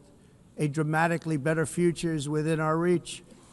But to get there, we must reject the failed approaches of the past and work together to confront some of the greatest threats in history. There is no more serious danger to our planet today than the most powerful and destructive weapons ever devised by man, of which the United States, as you know, has many. Just as I did in my first term, I've made containing these threats a top priority, starting with the nation of Iran. My position is very simple. The world's #1 sponsor of terror can never be allowed to possess the most dangerous weapon. That's why shortly after taking office, I sent the so-called Supreme Leader a letter making a generous offer. I extended a pledge of full cooperation in exchange for a suspension of Iran's nuclear program. The regime's answer was to continue their constant threats to their neighbors and U.S. interests throughout the region and some great countries that are right nearby. Today, many of Iran's former military commanders, in fact, I can say almost all of them, are no longer with us. They're dead. And 3 months ago, in Operation Midnight Hammer, 7 American B-2 bombers dropped the 14 30,000-pound each bombs on Iran's key nuclear facilities, totally obliterating everything. No other country on earth could have done what we did. No other country has the equipment to do what we did. We have the greatest weapons on earth. We hate to use them. But we did something that for 22 years people wanted to do. With Iran's nuclear enrichment capacity demolished, I immediately brokered an end to the 12-day war, as it's called, between Israel and Iran, with both sides agreeing to fight no longer. As everyone knows, I have also been deeply engaged in seeking a ceasefire in Gaza. Have to get that done. Have to get it done. Unfortunately, Hamas has repeatedly rejected reasonable offers to make peace. We can't forget October 7th, can we? Now, as if to encourage continued conflict, some of this body is seeking to unilaterally recognize a Palestinian state. The rewards would be too great for Hamas terrorists for their atrocities. This would be a reward for these horrible atrocities. including October 7th, even while they refused to release the hostages or accept a ceasefire. Instead of giving to Hamas and giving so much, because they've taken so much, they have taken so much. This could have been solved so long ago. But instead of giving in to Hamas's ransom demands, those who want peace should be united with one message: release the hostages now. Just release the hostages now. Thank you.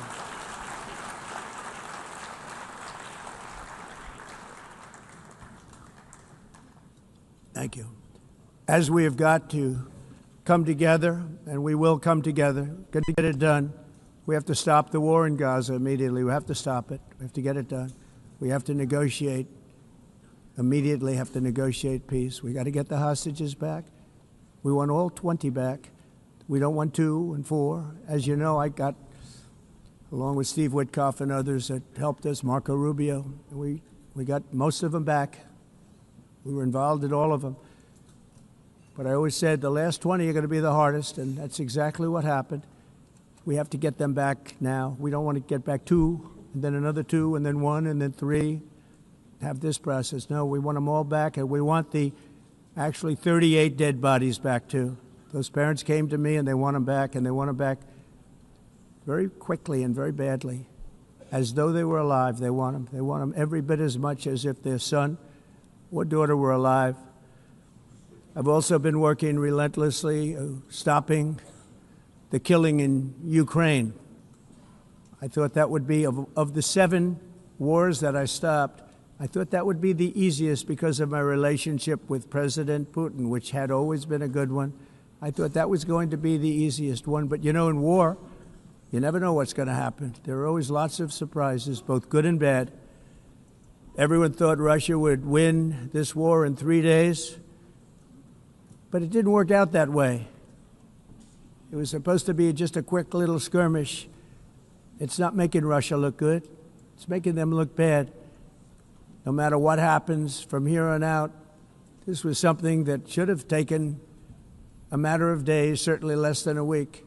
And they've been fighting for 3.5 years and killing anywhere from 5,000 to 7,000 young soldiers, mostly soldiers, on both sides, every single week, from 5,000 to 7,000 dead young people, and some in cities, much smaller numbers, where rockets are shot, where drones are dropped. This war would never have started if I were president. This was a war that should have never happened. It shows you what leadership is, what bad leadership can do to a country. Look what happened to the United States, and look where we are right now in just a short period of time. The only question now is how many more lives will be needlessly lost on both sides. China and India are the primary funders of the ongoing war by continuing to purchase Russian oil. But inexcusably, even NATO countries have not cut off much Russian energy and Russian energy products, which, as you know, I found out about 2 weeks ago, and I wasn't happy. Think of it.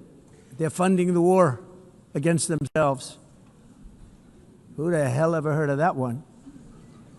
In the event that Russia is not ready to make a deal to end the war, then the United States is fully prepared to impose a very strong round of powerful tariffs, which would stop the bloodshed, I believe, very quickly. But for those tariffs to be effective, European nations, all of you are gathered here right now, would have to join us in adopting the exact same measures. I mean, you're much closer to this. We have an ocean in between. You're right there. And Europe has to step it up. They can't be doing what they're doing. They're buying oil and gas from Russia while they're fighting Russia. It's embarrassing to them, and it was very embarrassing to them when I found out about it, I can tell you that. They have to immediately cease all energy purchases from Russia. Otherwise, we're all wasting a lot of time. So I'm ready to discuss this. We're going to discuss it today with the European nations, all gathered here. sure they're thrilled to hear me speak about it, but that's the way it is. I like to speak my mind and speak the truth. As we seek to reduce the threat of dangerous weapons today, I'm also calling on every nation to join us in ending the development of biological weapons once and for all. And biological is terrible, and nuclear is even beyond, and we include nuclear in that. We want to have a cessation of the development of nuclear weapons. We know, and I get to view it all the time. Sir, would you like to see? And I look at weapons that are so powerful that we just can't ever use them. If we ever use them, the world literally might come to an end. There would be no United Nations to be talking about. There would be no nothing. Just a few years ago, reckless experiments overseas gave us a devastating global pandemic. Yet despite that worldwide catastrophe, many countries are continuing extremely risky research into bioweapons and man-made pathogens. This is unbelievably dangerous. To prevent potential disasters, I'm announcing today that my administration will lead an international effort to enforce biological weapons convention, which is going to be meeting with the top leaders of the world by pioneering an AI verification system that everyone can trust. Hopefully the UN can play a constructive role, and it will also be one of the early projects under AI. Let's see how good it is, because a lot of people are saying it could be one of the great things ever, but it also can be dangerous, but it could be put to tremendous use and tremendous good, and this would be an example of that. Not only is the UN not solving the problems it should, too often, it's actually creating new problems for us to solve. The best example is the #1 political issue of our time, the crisis of uncontrolled migration. It's uncontrolled.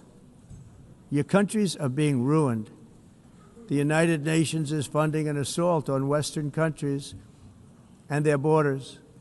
In 2024, the UN budgeted $372 million in cash assistance to support an estimated 624,000 migrants journeying into the United States.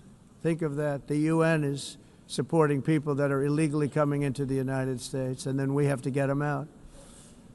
The UN also provided food, shelter, transportation, and debit cards to illegal aliens. Can you believe that? On the way to infiltrate our southern border. Millions of people came through that southern border. Just a year ago, millions and millions of people were pouring in, 25 million altogether over the 4 years of the incompetent Biden administration. And now we have it stopped, totally stopped. In fact, they're not even coming anymore because they know they can't get through. But what took place is totally unacceptable. The UN is supposed to stop invasions, not create them and not finance them. In the United States, we reject the idea that mass numbers of people from foreign lands can be permitted to travel halfway around the world, trample our borders, violate our sovereignty, cause unmitigated crime, and deplete our social safety net. We have reasserted that America belongs to the American people, and I encourage all countries to take their own stand in defense of their citizens as well. You have to do that because I see it. I'm not mentioning names. I see it, and I can call every single one of them out. You're destroying your countries. They're being destroyed. Europe is in serious trouble. They've been invaded by a force of illegal aliens like nobody's ever seen before. Illegal aliens are pouring into Europe. Nobody is ever, and nobody's doing anything to change it, to get them out. It's not sustainable.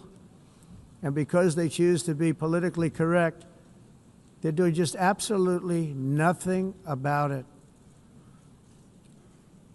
And I have to say, I look at London, where you have a terrible mayor, terrible, terrible mayor. And it's been so changed, so changed. Now they want to go to Sharia law. But you're in a different country. You can't do that.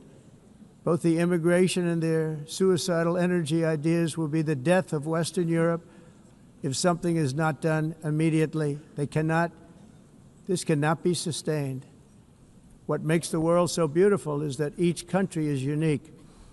But to stay this way, every sovereign nation must have the right to control their own borders. You have the right to control your borders, as we do now, and to limit the sheer numbers of migrants entering their countries and paid for by the people of that nation that were there and that built that particular nation at the time. They put their blood, sweat, tears, money into that country, and now they're being ruined. Proud nations must be allowed to protect their communities and prevent their societies from being overwhelmed by people they have never seen before, with different customs, religions, with different everything. Where migrants have violated laws, lodged false asylum claims, or claimed refugee status for illegitimate reasons, they should, in many cases, be immediately sent home. And while we will always have a big heart for places and people that are struggling and truly compassionate, answers will be given. We have to solve the problem, and we have to solve it in their countries, not create new problems in our countries. And we are very helpful to a lot of countries that are just not able to send their people anymore. They used to send them to us in caravans of 25,000, 30,000 people each. These massive caravans of people pouring into our country, totally unchecked and unvetted. But not anymore. According to the Council of Europe in 2024, almost 50% of inmates in German prisons were foreign nationals or migrants. In Austria, the number was 53% of the people in prisons were from places that weren't from where they are now. In Greece, the number was 54%, and in Switzerland, beautiful Switzerland, 72% of the people in prisons are from outside of Switzerland. When your prisons are filled with so-called asylum seekers who repaid kindness, and that's what they did, they repaid kindness with crime, it's time to end the failed experiment of open borders. You have to end it now. See, I can tell you. I'm really good at this stuff. Your countries are going to hell. In America, we've taken bold action to swiftly shut down uncontrolled migration. Once we started detaining and deporting everyone who crossed the border and removing illegal aliens from the United States, they simply stopped coming. They're not coming anymore. We're getting a lot of credit, but they're not coming anymore. This was a humanitarian act for all involved, because on the trips up, thousands of people a week were dying. Women were being raped. Nobody's ever seen anything like it. Raped, horribly beaten, raped.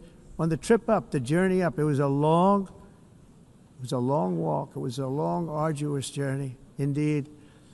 And it was also a historic victory against human trafficking throughout the region. What we did was a victory, and we saved so many lives of people that wouldn't make the journey. That journey was loaded up with death.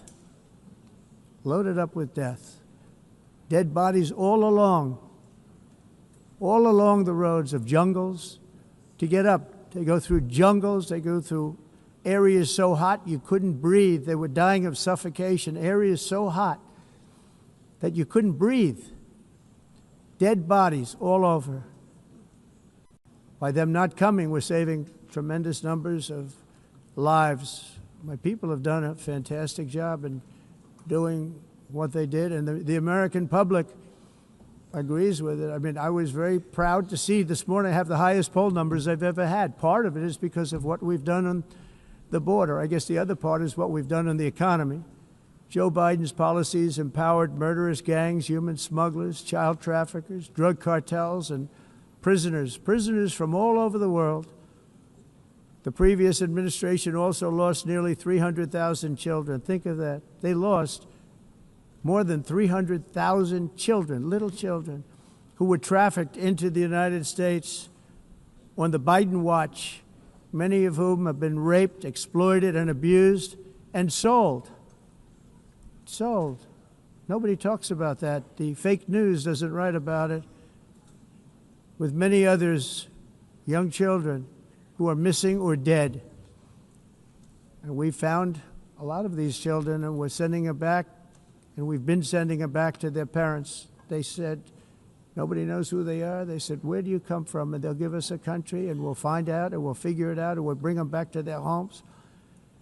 And the mother and father rush to the door, and their tears in their eyes. They can't believe that they're seeing their son or daughter, their little son or daughter again. We've done almost 30,000 of them so far.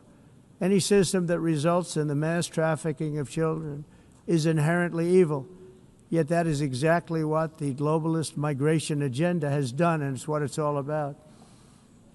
In America, those days, as you know, are over. The Trump administration is working, and we are continuing to work to track down the villains that are causing this problem, and also, as I said, to get back the 30,000 we've already returned.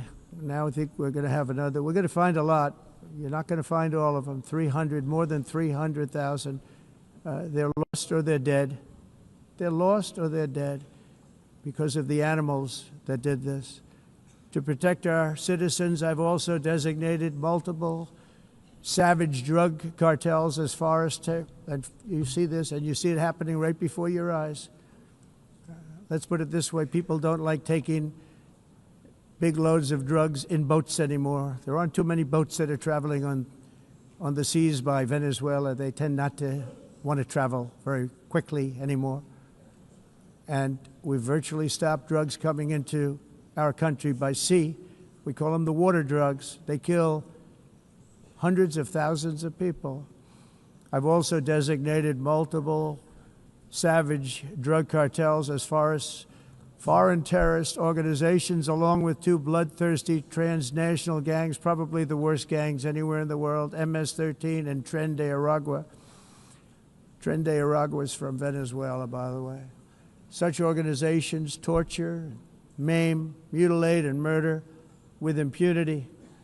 They're the enemies of all humanity. And for this reason, we've recently begun using the supreme power of the United States military to destroy Venezuelan terrorists and trafficking networks led by Nicolas Maduro, to every terrorist thug smuggling poisonous drugs into the United States of America. Please be warned that we will blow you out of existence. That's what we're doing. We have no choice. Can't let it happen. They're destroying. I believe we lost 300,000 people last year to drugs, 300,000. Fentanyl and other drugs. Each boat that we sink carries drugs that would kill more than 25,000 Americans. We will not let that happen. Energy is another area where the United States is now thriving like never before. We're getting rid of the falsely named renewables. By the way, they're a joke. They don't work. They're too expensive. They're not strong enough to fire up the plants that you need to make your country great. The wind doesn't blow. Those big windmills are so pathetic and so bad, so expensive to operate. And they have to be rebuilt all the time, and they start to rust and rot. Most expensive energy ever conceived, and it's actually energy. You're supposed to make money with energy, not lose money. You lose money, the governments have to subsidize. You can't put them out without massive subsidies. And most of them are built in China, and I give China a lot of credit. They build them, but they have very few wind farms. So why is it that they build them and they send them all over the world, but they barely use them? You know what they use? Coal. They use gas. They use almost anything, but they don't like wind. But they sure as hell like selling the windmills. Europe, on the other hand, has a long way to go, with many countries being on the brink of destruction because of the green energy agenda. And I give a lot of credit to Germany.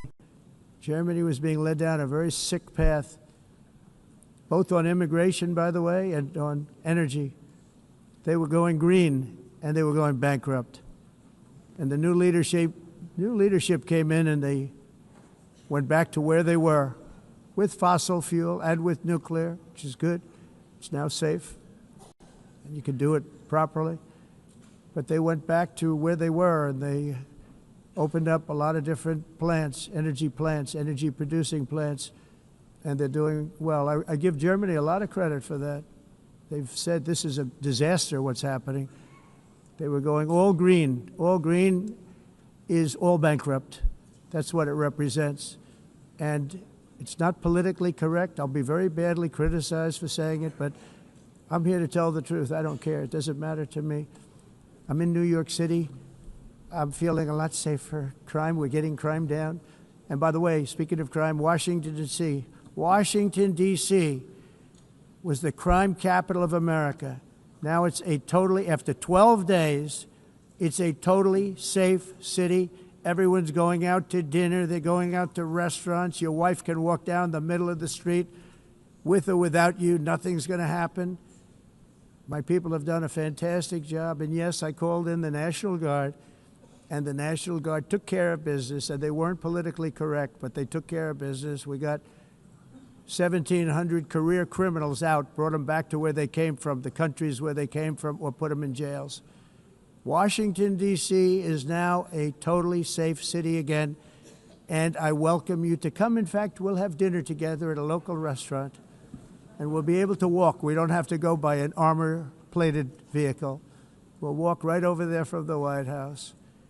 They've given up their powerful edge, a lot of the countries that we're talking about, in oil and gas, such as essentially closing the great North Sea oil. Oh, the North Sea, I know it so well.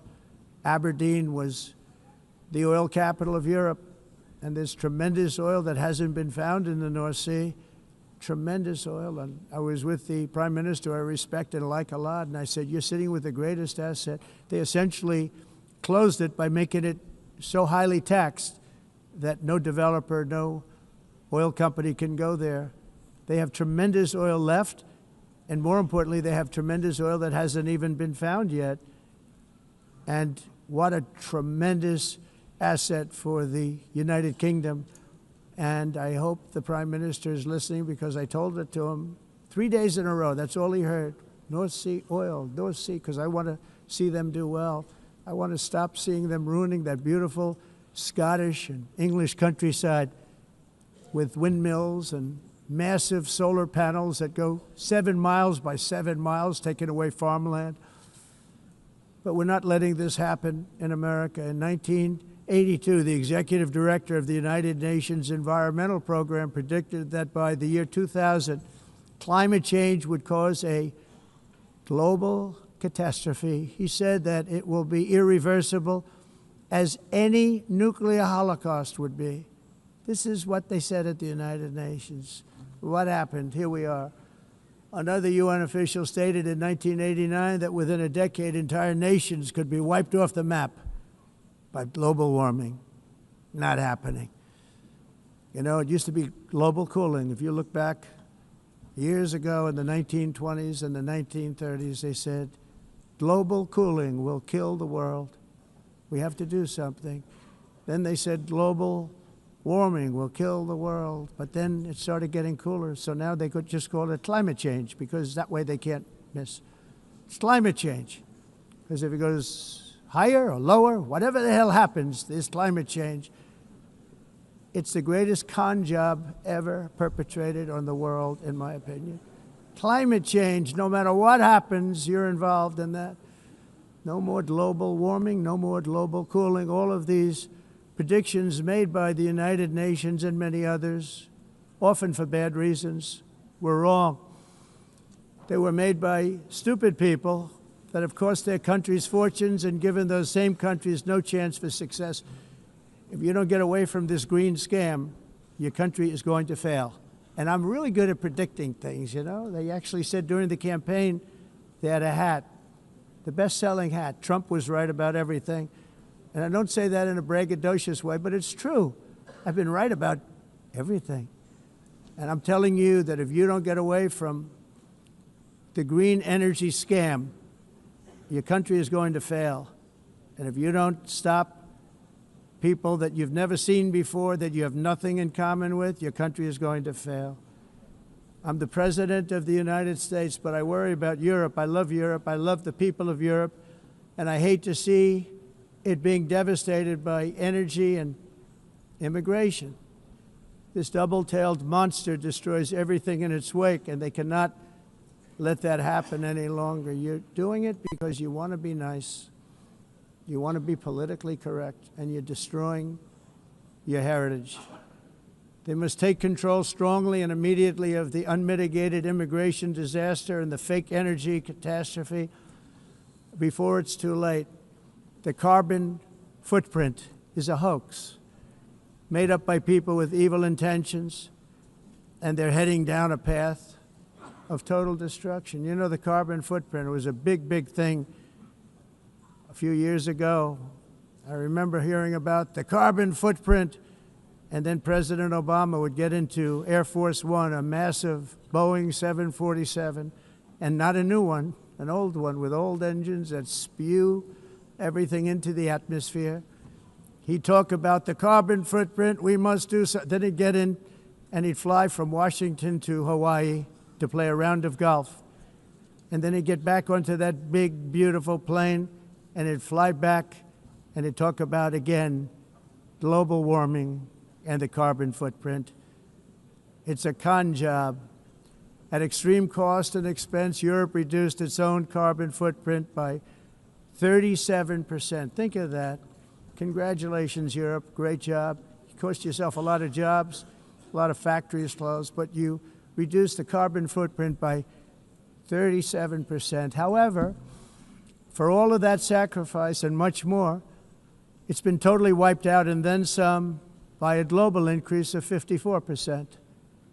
Much of it coming from China and other countries that are thriving around China, which now produces more CO2 than all the other developed nations in the world.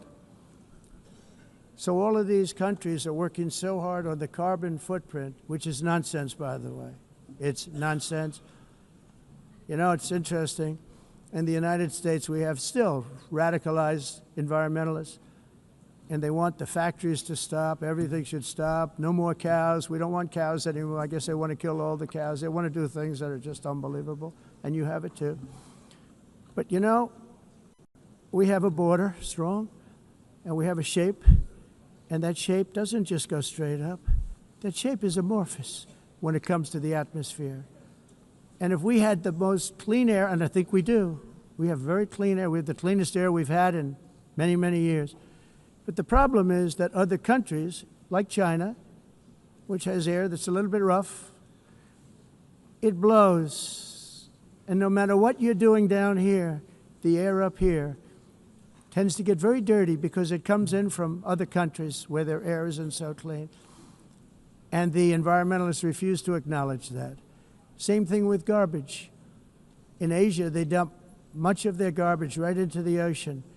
And over about a 1 week and 2 week journey, it flows right past Los Angeles. You've seen it. Massive amounts of garbage, almost too much to do anything about, flowing past Los Angeles, past San Francisco, and then somebody will get in trouble because he dropped a cigarette on the beach. The whole thing is crazy. The primary effect of these brutal green energy policies has not been to help the environment, but to redistribute manufacturing and industrial activity from developed countries that follow the insane rules that are put down to polluting countries that break the rules and are making a fortune. They're making a fortune. European electricity bills are now 4 to 5 times more expensive than those in China, and 2 to 3 times higher than the United States. And our bills are coming way down. You probably see that our gasoline prices are way down. You know, we have an expression, drill. Nós reduzimos os custos de energia porque nós faremos, como a expressão, vamos fazer tudo isso, reduzir os custos de energia, e os custos diminuíram nos Estados Unidos. Common to see one. Por exemplo, se você olhar nos países em faturas de energia, nós não mas nós nos Estados Unidos conseguimos usar eles e evitar aumento da temperatura, porque é muito caro também usar e ninguém usa. Tudo isso a mudança. Essa agenda mundialista não tem nenhum sentido. entire societies must be rejected país and it must be immediate. That's why in America I withdrew from the fake Paris Climate Accord, where, by the way, America was paying so much more than every country. Others weren't paying. China didn't have to pay until 2030. Russia was given an old standard that was easy to meet, a 1990 standard. But for the United States, we're supposed to pay like $1 trillion. And I said, this is another scam. The fact is, the United States has been taken advantage of by the world for many, many years, but not any longer, as you probably noticed. I unleashed massive energy production and signed historic executive orders to hunt for oil, but we don't have to do much hunting because we have the most oil of any nation anywhere, oil and gas in the world. And if you add coal, we have the most of any nation in the world. Clean, I call it clean, beautiful coal. You can do things today with coal that you couldn't have done 10 years ago, 15 years. So I have a little standing order in the White House. Never use the word coal, only use the words clean, beautiful coal. Sounds much better, doesn't it? But we stand ready to provide any country with abundant, affordable energy supplies if you need them, when most of you do. We're proudly exporting energy all over the world. We're now the largest exporter. In the United States, we want trade and robust commerce with all nations, everybody. We want to help nations. We're going to help nations. But it must also be fair and reciprocal. The challenge with trade is much the same with climate.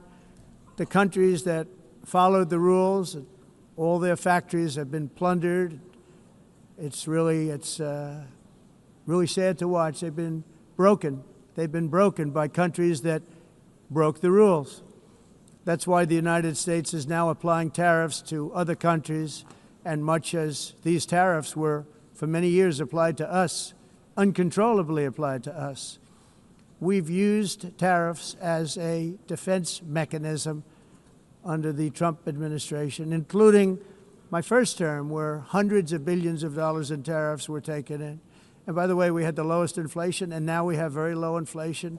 The only thing different is that we have hundreds of billions of dollars flowing into our country. But this is how we will ensure that the system works for everyone and is sustainable into the future. We're also using tariffs to defend our sovereignty and security throughout the world, including against nations that have taken advantage of former U.S. administrations for decades, including the most corrupt, incompetent administration in history, the sleepy Joe Biden administration. Brazil now faces major tariffs in response to its unprecedented efforts to interfere in the rights and freedoms of our American citizens and others, with censorship, repression, weaponization, judicial corruption, and targeting of political critics in the United States. I have a little problem saying this because I must tell you, I was walking in and the leader of Brazil was walking out. We saw him and I saw him, he saw me, and we embraced. And then I'm saying, can you believe I'm going to be saying this in just 2 minutes? We actually agreed that we would meet next week. We didn't have much time to talk, like about 20 seconds. They were in retrospect, I'm glad I waited because this thing didn't work out too well. But we did talk. We had a good talk, and we agreed to meet next week, if that's of interest. But he seemed like a very nice man, actually. He liked me, I liked him. But if you, and I only do business with people I like. When I don't like them, I don't like them. But we had, at least for about 39 seconds, we had excellent chemistry. It's a good sign. But also in the past, Brazil, can you believe this, unfairly tariffed our nation, but now because of our tariffs, we are hitting them back, and we're hitting them back very hard. As president, I will always defend our national sovereignty and the rights of American citizens. So I'm very sorry to say this, that Brazil is doing poorly and will continue to do poorly. They can only do well when they're working with us. Without us, they will fail, just as others have failed. It's true. Next year, the United States will celebrate the 250th anniversary of our glorious independence, a testament to enduring power and American freedom and spirit. We will also be proudly hosting the 2026 FIFA World Cup, and shortly thereafter, the 2028 Olympics, which is going to be very exciting. I hope you all come. I hope that countless people from all over the globe will take part of these will be great celebrations of liberty and human achievement, and that together we all can rejoice in the miracles of history that began in July 4th, 1776, when we founded the light to all nations. And it's something really that an amazing thing came out of that date. It's called the United States of America.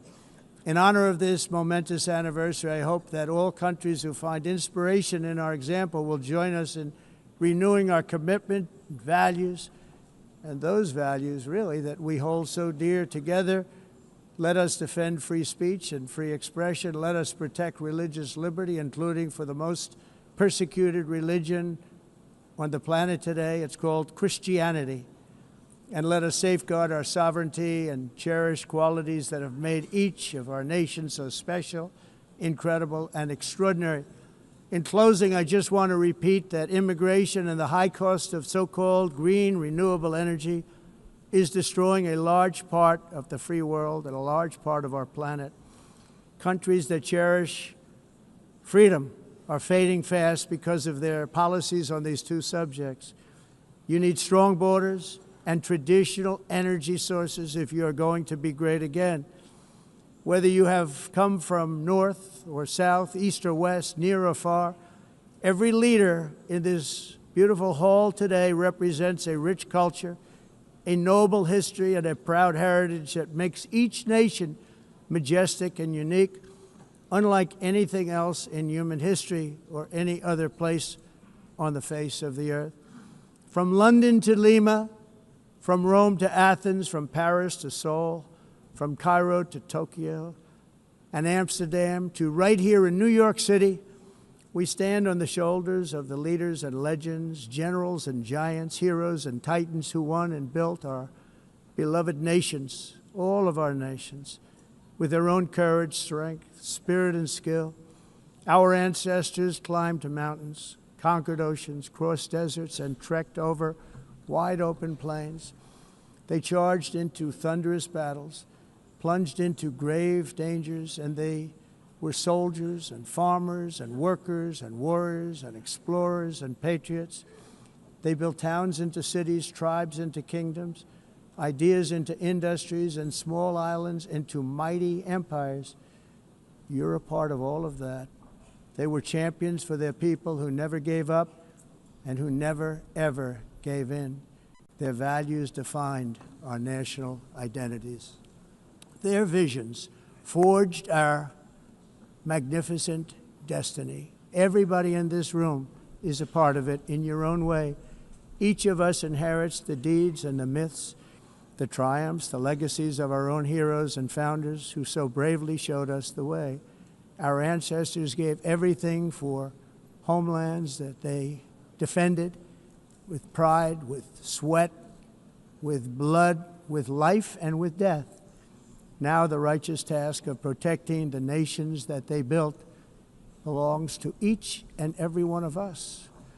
So together let us uphold our sacred duty to our people and to our citizens. Let us protect their borders, ensure their safety, preserve their cultures, treasure, and traditions, and fight, fight, fight for their precious dreams and their cherished freedoms. And in friendship and really a beautiful vision, let us all work together to build a bright, beautiful planet, a planet that we all share, a planet of peace and a world that is richer, better, and more beautiful than ever before. That can happen. It will happen. It will happen, and I hope it can happen and start right now, right at this moment. We'll turn it around. We're going to make our countries better, safer, more beautiful. We're going to take care of our people. Thank you very much. It's been an honor. God bless the nations of the world. Thank you very much. Bye.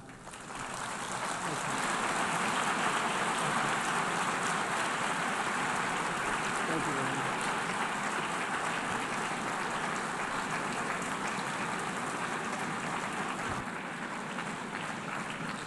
On behalf of the Assembly, I wish to thank the President of the United States.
Please be seated.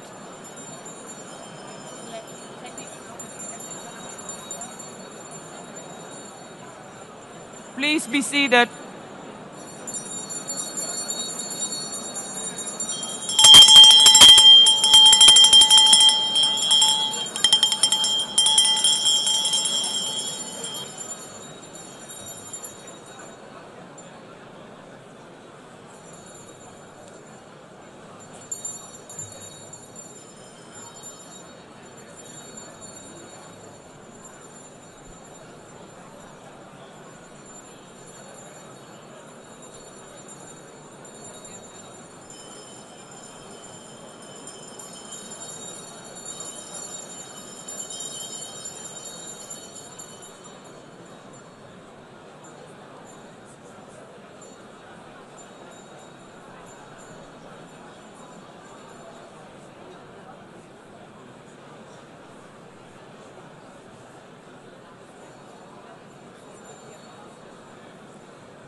Excellencies, could you please take your seats in due respect to the next speakers? The second row, could you please take your seat right now?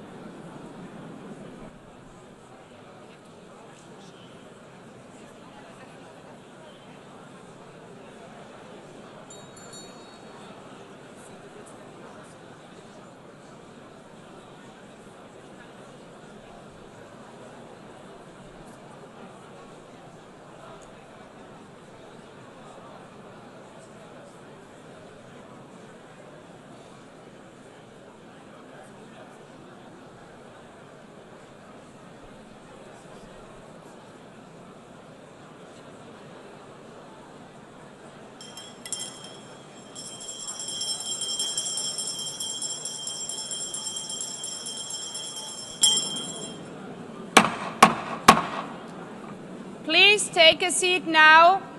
With due respect to the next speakers, I would kindly ask you, gentlemen in the left row, please take your seats. We will continue.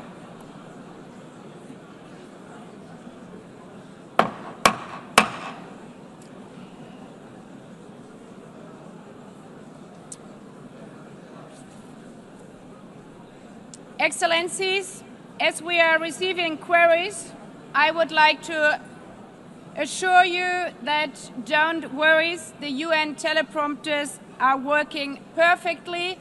And by this technical note, I would like to call on the next speaker. The Assembly will hear an address by His Excellency Prabowo Subianto, President of the Republic of Indonesia. I request protocol to escort His Excellency and invite him to address the Assembly.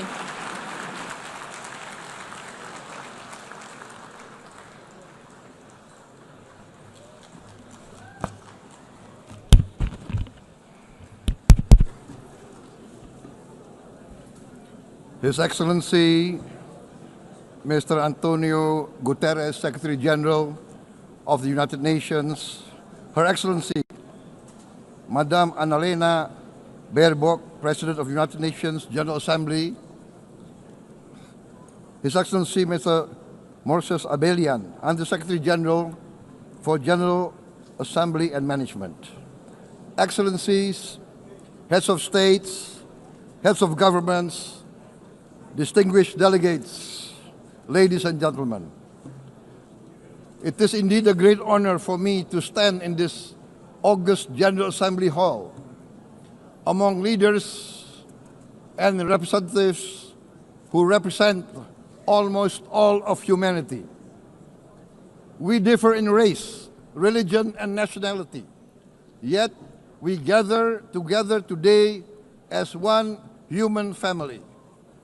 We are here first and foremost as fellow human beings, each created equal, endowed with unalienable rights to life, liberty, and the pursuit of happiness. The words of the United Nations Declaration of Independence have inspired democratic movements across continents, including the French Revolution, the Russian Revolution, the Mexican Revolution, the Chinese Revolution, and Indonesia's own struggle and journey to freedom. It also gave birth to the Universal Declaration of Human Rights, adopted by the United Nations in 1948. All men are created equal was the creed that opened the way to unprecedented global prosperity and dignity. And yet, in our own era of scientific and technological triumphs, an era capable of ending hunger, poverty, and environmental ruin, we also continue to face today grave dangers, challenges, and uncertainties. Human folly, fueled by fear, racism, hatred, oppression, and apartheid threatens our common future. My country knows this pain. For centuries, Indonesians lived under colonial domination, oppression, and slavery. We were treated less than dogs in our own homeland. We Indonesians know what it means to be denied justice and what it means to live in apartheid, to live in poverty, and to be denied equal opportunity. We also knew what solidarity can do in our struggle for independence, in our fight to overcome hunger, disease, and poverty. The United Nations stood with Indonesia and gave us vital assistance.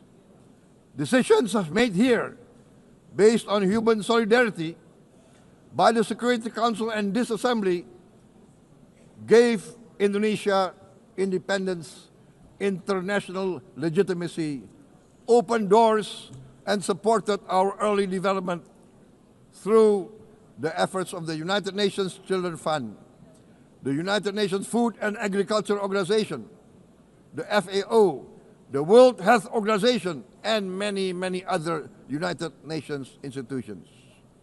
And because of that, Indonesia today stands on the cusp of shared prosperity and greater equality and dignity.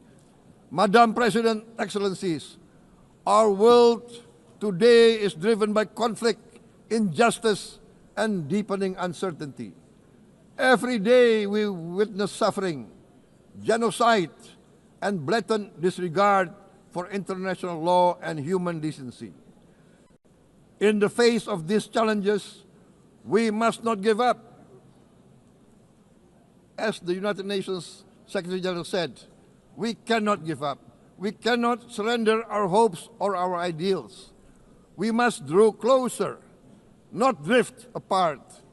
Together we must strive to achieve our hopes, our dreams. The United Nations was born from the ashes of the Second World War that claimed scores of millions of lives. It was created to secure peace, security, justice, and freedom for all. We remain committed to internationalism, to multilateralism, and to every effort that strengthens this great institution. Today, Indonesia is nearer than ever before to meeting the Sustainable Development Goals of ending extreme poverty and hunger. Because years ago, this very chamber chose to listen and uphold social and economic justice. We will never forget. And today, we must never be silent while Palestinians are denied that same justice and legitimacy in this very hall. Excellencies, Thucydides warned, the strong do what they can, the weak suffer what they must. We must reject this doctrine. The United Nations exist to reject this doctrine. We must stand for all, the strong and the weak. Might cannot be right. Right must be right. Indonesia today is one of the largest contributors to United Peacekeeping Forces. We believe in the United Nations. We will continue to serve where peace needs guardians, not with just words, but with boots on the ground. If and when the United Nations Security Council and this great assembly decide Indonesia is prepared to deploy 20,000 or even more of our sons and daughters to help secure peace in Gaza or elsewhere, in Ukraine, in Sudan, in Libya, everywhere when the peace needs to be enforced, peace needs to be guarded, we are ready. We will take our share of the burden, not only with our sons and daughters, we are also willing to contribute financially to support the great mission to achieve peace by the United Nations. Madam President, Excellencies, I propose to this Assembly a message of hope and optimism, grounded in action and execution. Today, we heard the speech of Madam President, the President of the United Nations General Assembly. Yes, it is true what she said. Without the International Civil Aviation Organization, will we be here today? Will we sit in this great hall? Without the United Nations, we cannot be safe. No country can feel secure. We need the United Nations, and Indonesia will continue to support the United Nations, even though we still struggle, but we know the world needs a strong United Nations. The world's population is growing. Our planet is under strain. Food, energy, and water insecurity haunt many nations. We choose to answer these challenges directly at home and to help abroad wherever we can. This year, Indonesia recorded the highest rice production and grain reserves in our history. We are now self-sufficient in rice, and we are starting now to export rice to other nations in need, including providing rice for Palestine. We are building resilient food supply chains, strengthening farmer productivity, investing in climate-smart agriculture to ensure food security for our children and for the children of the world. We are confident in a few years' time, Indonesia will be the granary of the world. As the world's largest island state, we testify before you that we are already experiencing the direct consequences of climate change, particularly the threat of rising sea levels. The sea level on the north coast of our capital city is increasing by 5 centimeters every year. Can you imagine in 10 years? Can you imagine in 20 years? For this, we are forced to build a giant seawall, 480 kilometers in length. It will take us maybe 20 years, but we have no choice. We have to start now. Therefore, we choose to confront climate change, not by slogans, but by immediate steps.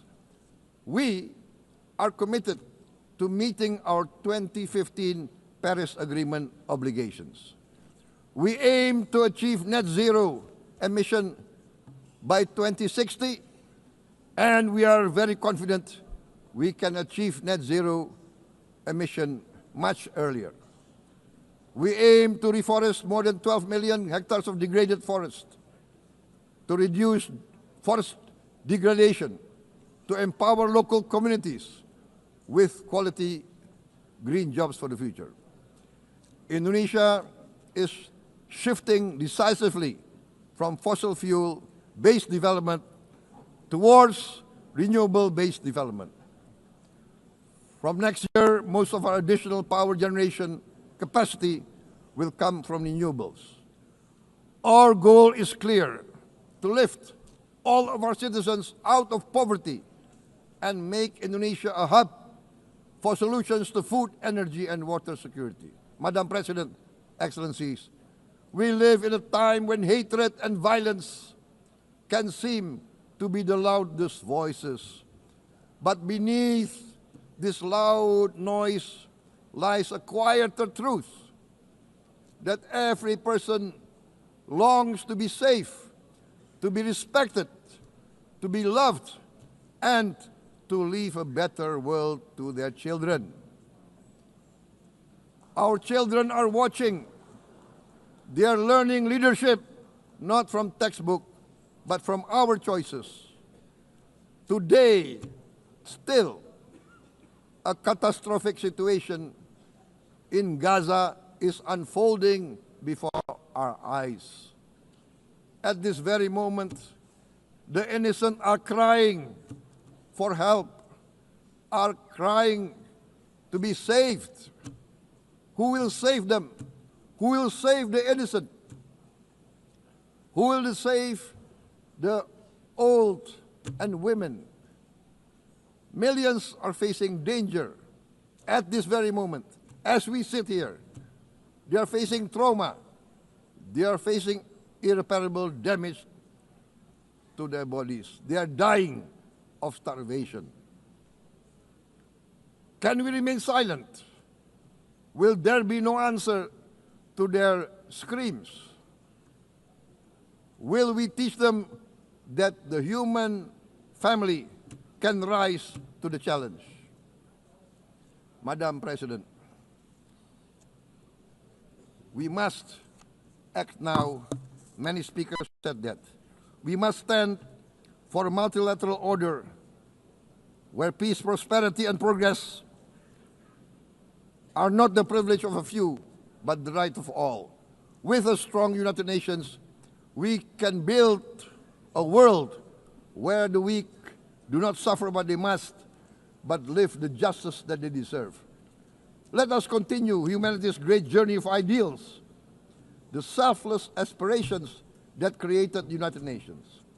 Let us use science to uplift, not use science to destroy.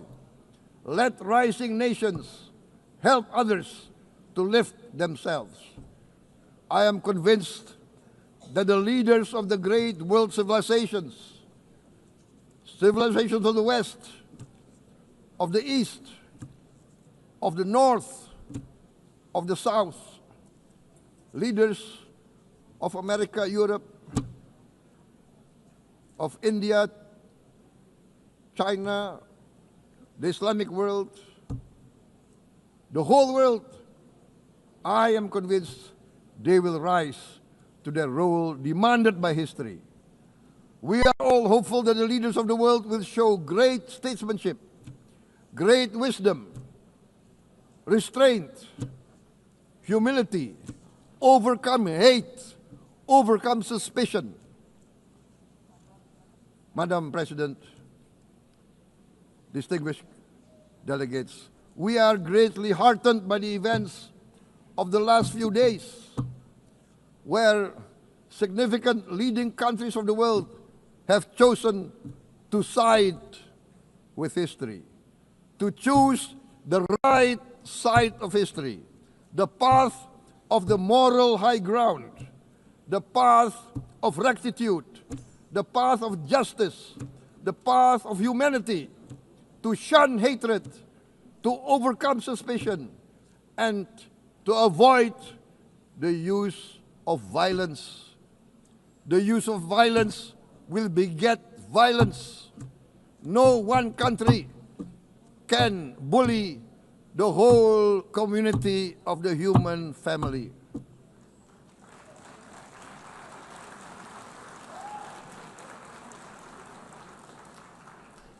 We may be weak individually, but the sense of oppression, the sense of injustice has proven in the history of mankind that this sense of injustice, this sense of oppression will unite into a strong force that will overcome this oppression, that will overcome this injustice.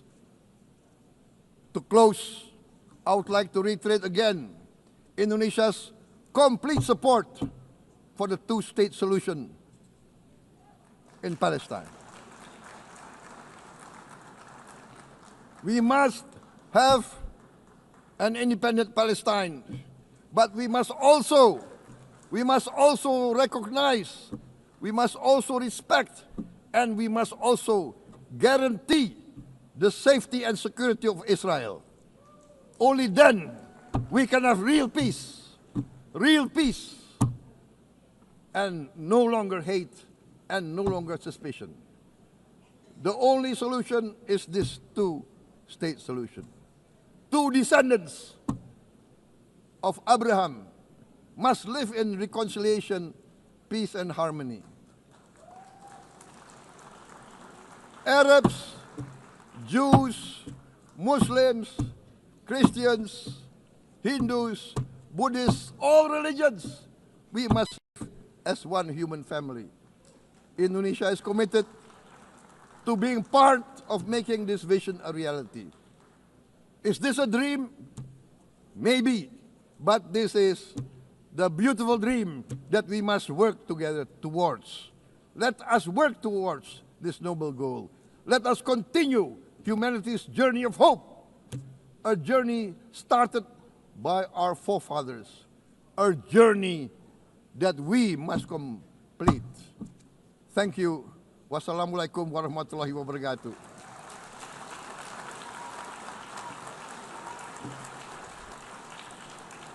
Shalom. Om Santi, Santi, Santi Om. Namo Buddhaya. Thank you very much. May God bless us all. May peace be upon us. Thank you very much. Thank you. On behalf of the Assembly, I wish to thank the President of the Republic of Indonesia.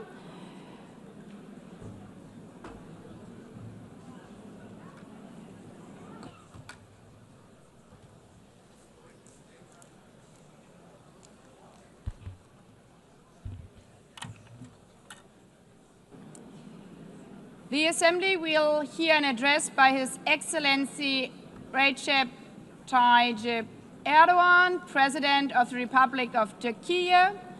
I request protocol to escort His Excellency and invite him to address the Assembly.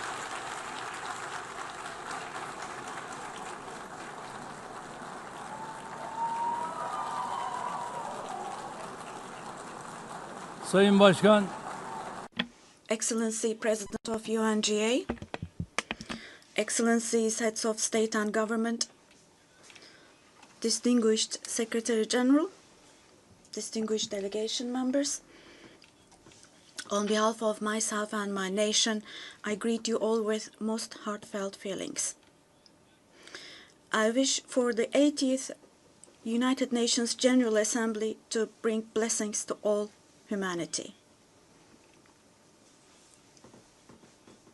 I am deeply honored to address you once again from this podium, which represents the collective conscience of humanity.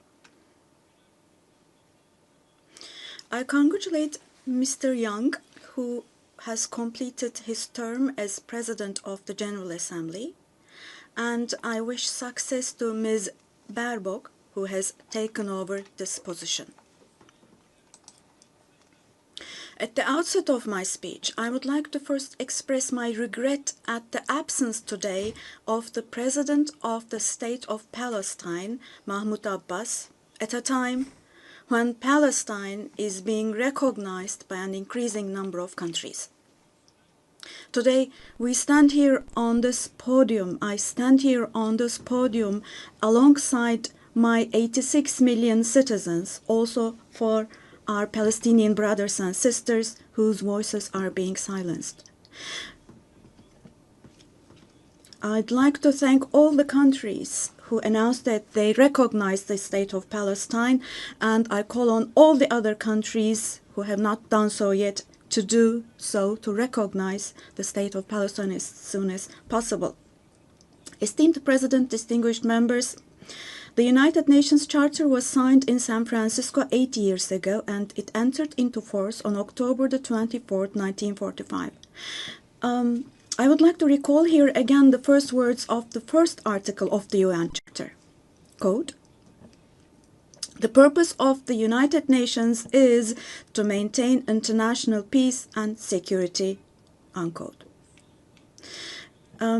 As we celebrate the 80th anniversary of the UN in this hall, grave events are unfolding in many parts of the world that cast a shadow over the very first words of the UN Charter's opening article.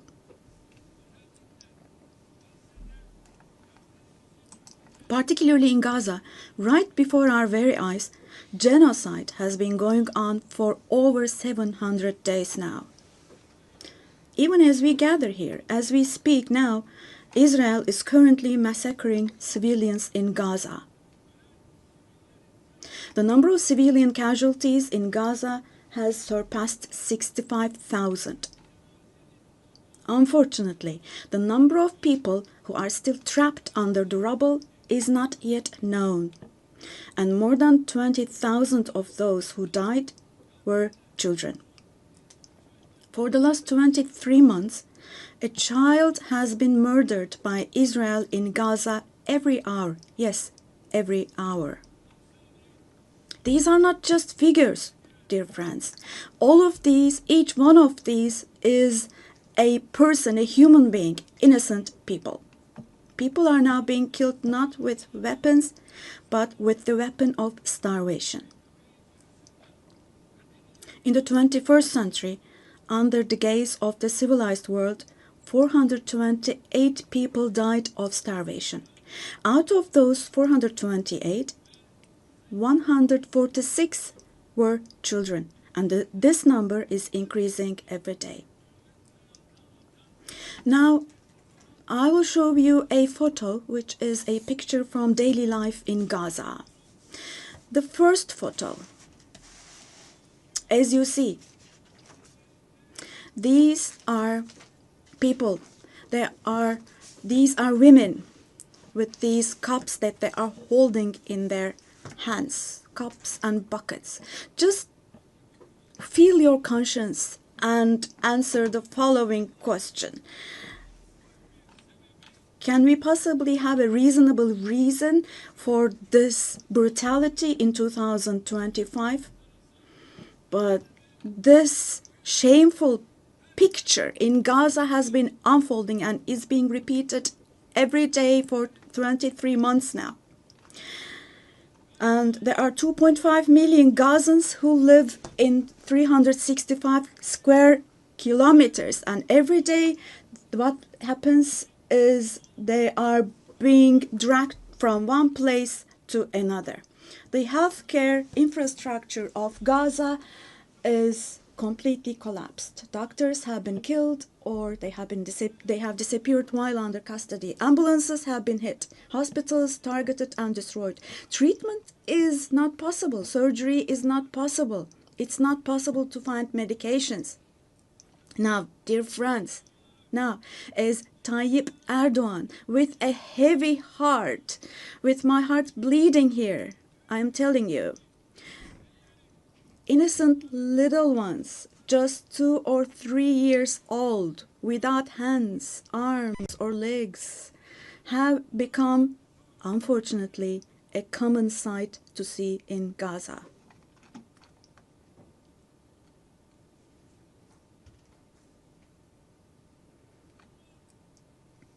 This one, What kind of a human conscience can possibly bear this? Possibly. How can one stay silent vis-à-vis this? In a world where children are dying of starvation and lack of medication, can we possibly have calm and peace? We all are parents. We have children or grandchildren who we dearly cherish.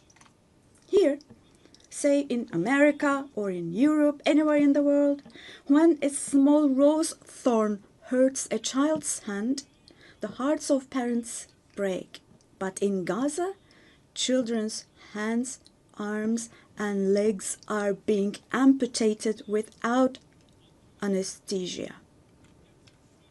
Now, I'm extremely sorry to say, but this represents the lowest point of humanity. Human history has not witnessed such bloodshed within the last century. All of this is happening before our very eyes. The genocide in Gaza is being broadcast live every moment through the media and social media. So far, Israel has deliberately killed 250 journalists working in national and international media in Gaza.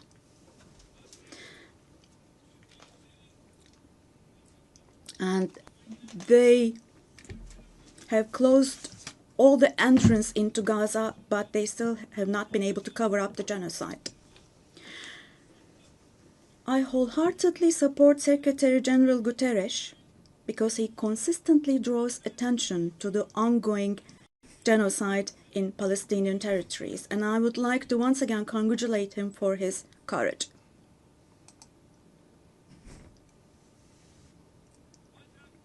But the United Nations has not even been able to protect its own personnel in Gaza, unfortunately. In Gaza, 500 people rushing to help others have been killed. Out of those 500, 326 were UN staff members. Esteemed President, distinguished members, now, genocide, like the Holocaust, is a shameful concept which refers to the mass extermination of people. It's a barbaric concept. But today, it's not only people who are being killed in Gaza, mind you. Animals are being targeted and killed in Gaza. In Gaza, agricultural land, gardens, trees, grass, century-old olive trees are being destroyed. In Gaza, water supplies are being destroyed and polluted. Buildings, homes, libraries, hospitals, schools, mosques, churches, and historical structures in Gaza are being deliberately destroyed. The soil of Gaza is being rendered useless for humans, for animals, and for plants. So now let me show you yet another photo. And let me ask you here, look at this photo. What could this photo here possibly have to do with security concerns?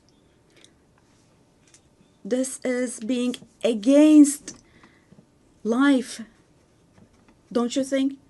Let me state this openly from this podium. There is no war in Gaza.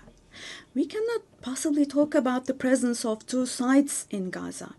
Because in Gaza, on one side, there is a regular army with the most modern, most lethal weapons, and on the other hand, there are innocent civilians, innocent children.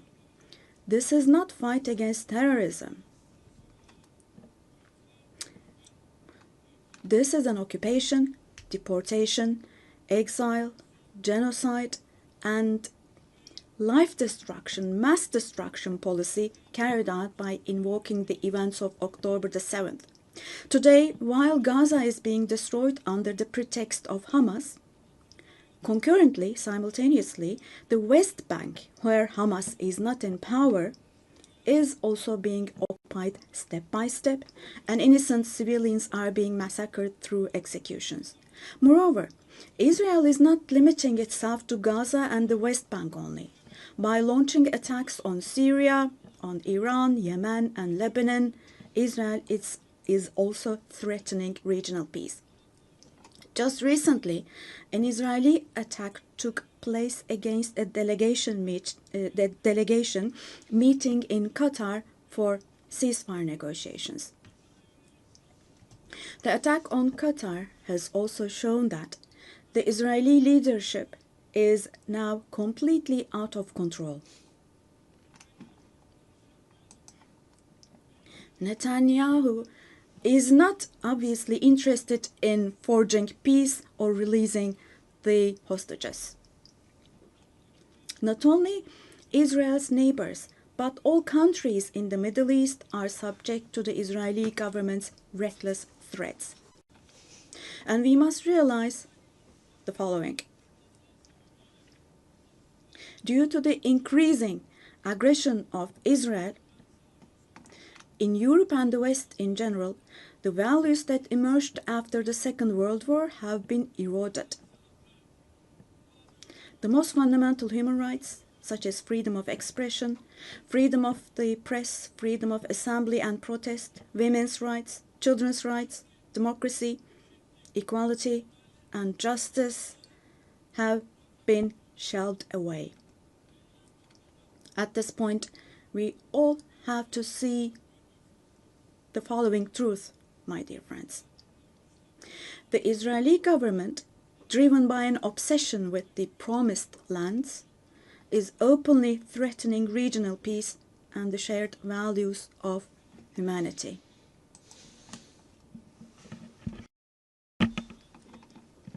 Three celestial religions.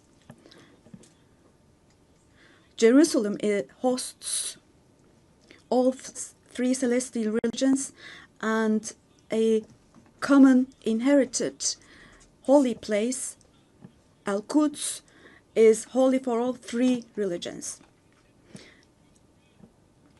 This madness disturbs conscientious Jews. It fuels anti-Semitism around the world. We cannot continue with this madness anymore.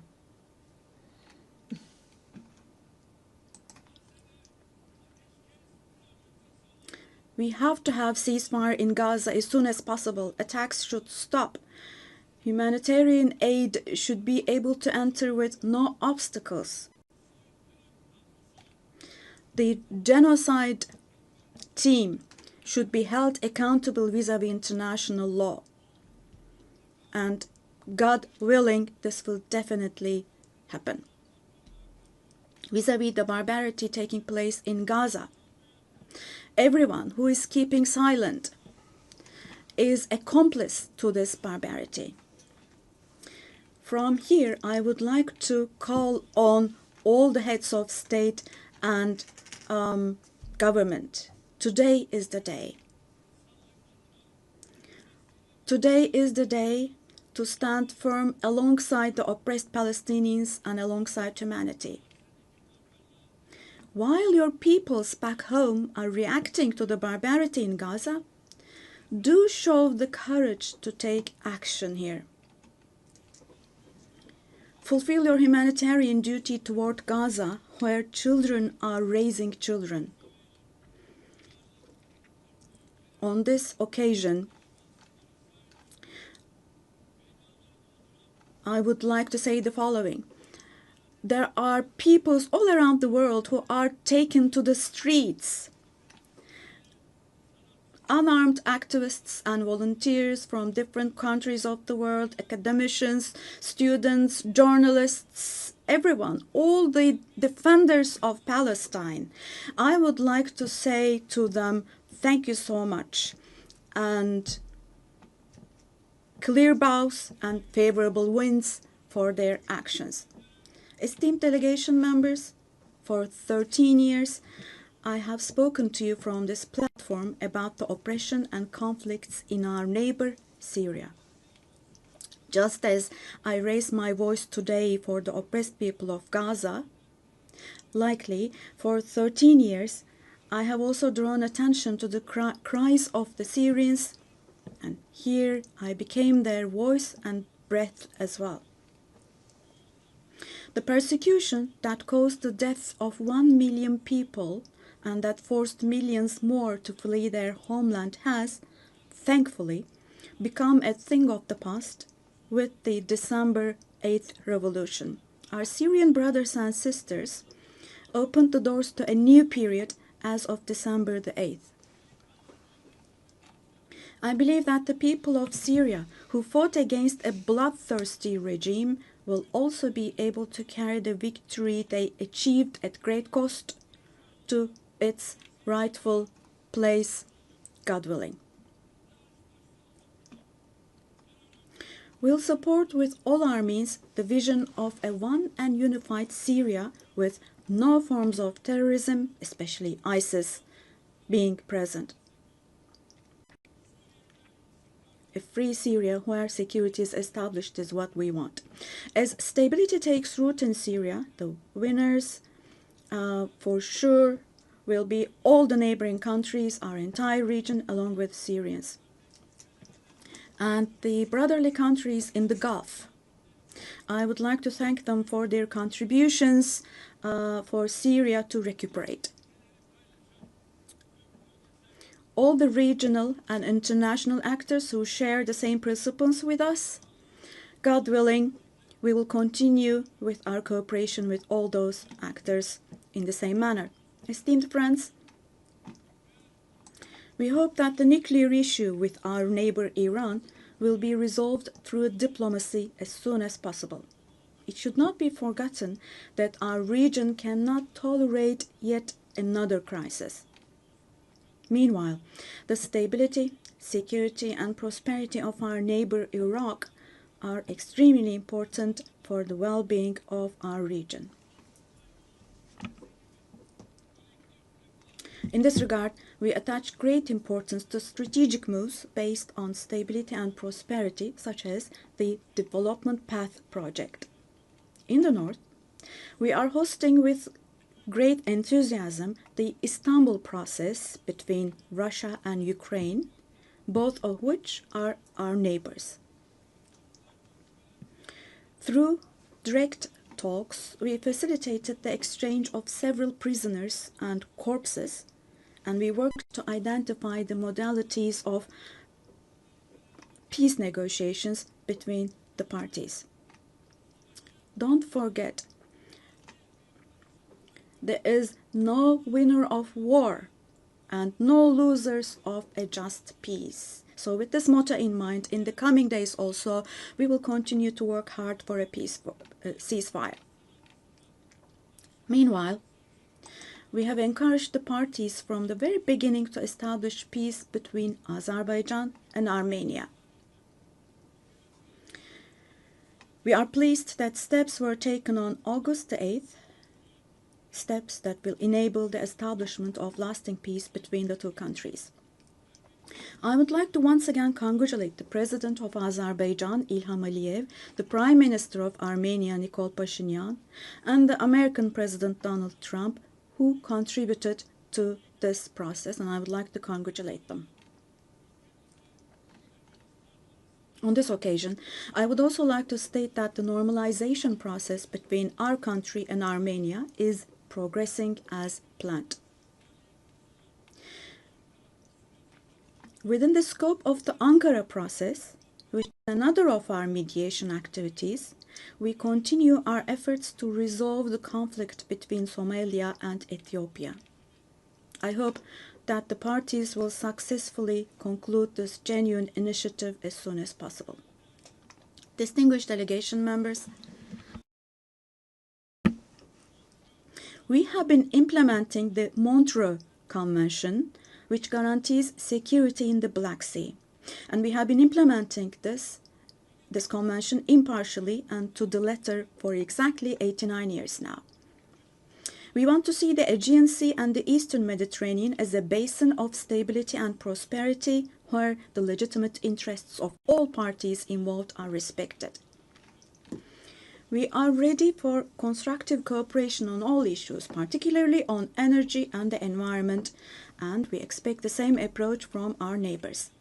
On this occasion, I would like to particularly underline that projects which exclude Turkey and the Turkish Republic of Northern Cyprus in the Eastern Mediterranean, such projects which exclude us will not be successful. Turkey has rights and authority in the western part of the island of Cyprus, while the Turkish Cypriots have legitimate rights in the areas surrounding the island. An Eastern Mediterranean Conference, which we have proposed before, would contribute to finding common ground. Resolving the Cyprus issue has been tried many times before, but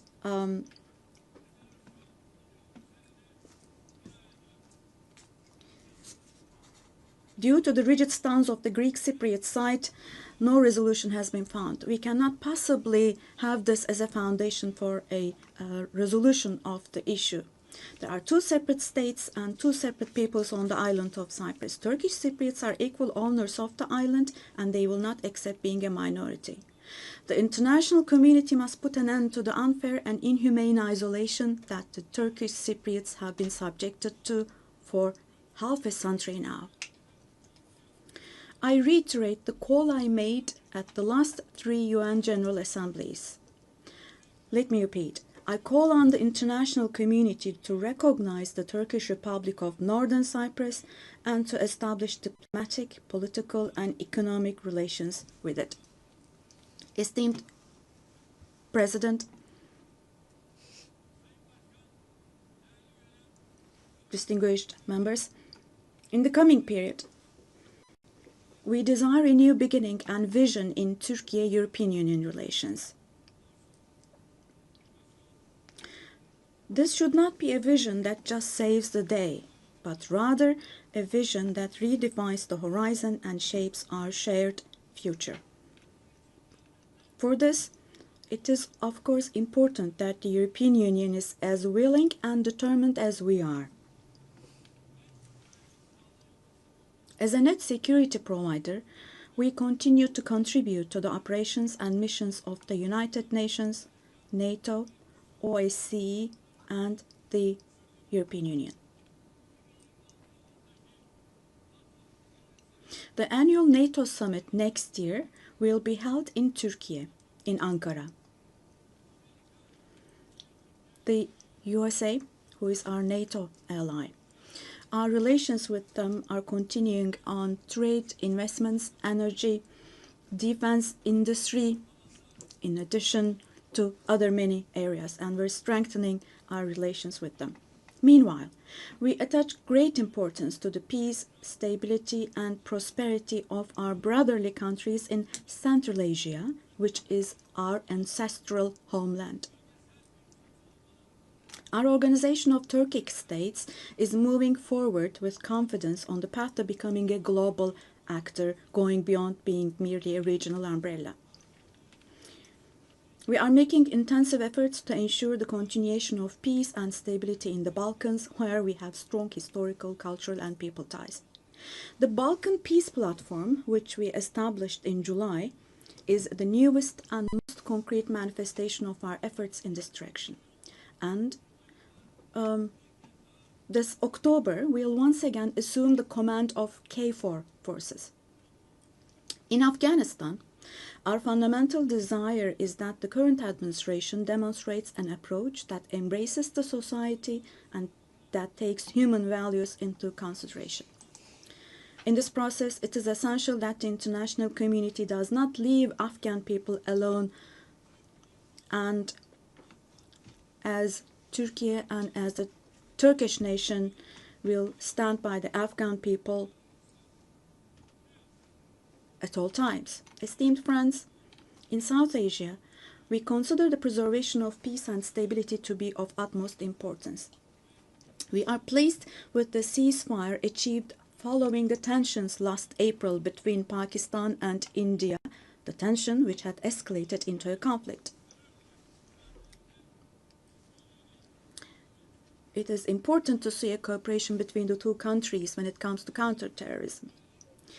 The issue of Kashmir should be resolved on the basis of resolutions of the UN for the best for our brothers and sisters in Kashmir through dialogue, we hope. In the continent of Africa, from education to health, from infrastructure to in other areas, our relations are improving annually. And while providing all possible support to Somalia, we are also continuing our humanitarian aid activities. In Sudan, the conflict that has been going on for over 2 years saddens us deeply. Stopping the bloodshed in Sudan and establishing sustainable peace is the shared responsibility of the international community. And Turkey's efforts in this direction will continue. The Great Lakes region has suffered greatly from years of ongoing instability and conflict. Our hope is that these conflicts in the east of the Democratic Republic of the Congo will give way to lasting peace and stability. We wholeheartedly support the efforts being carried out under the mediation of the US and the facilitation of QATAR. The increasing terrorist activities in West Africa, particularly in the Sahel Basin, are also of great concern to us. We will continue our unwavering efforts to ensure peace, tranquility, and stability for the peoples of this region with whom we share historical ties. Drawing inspiration from the historical double-headed Turkish Selçuk eagle, I would like to emphasize that our relations with Asian countries in Turkish foreign policy are of great strategic importance. We pursue a 360-degree approach in this policy. Within the framework of our Return to Asia initiative, we are deepening our engagement with regional organizations such as ASEAN, the Indian Ocean Rim Association, for example. We will continue to develop new partnerships with Asian countries, and we attach great importance to developing our relations with Latin America and the Caribbean region in a spirit of partnership and a win-win approach. We are determined to further strengthen the friendly ties we have established with all the countries in the region. Esteemed delegation members, increasing protectionist trends in international trade and disruptions in supply chains are leading to fundamental changes in the global economy.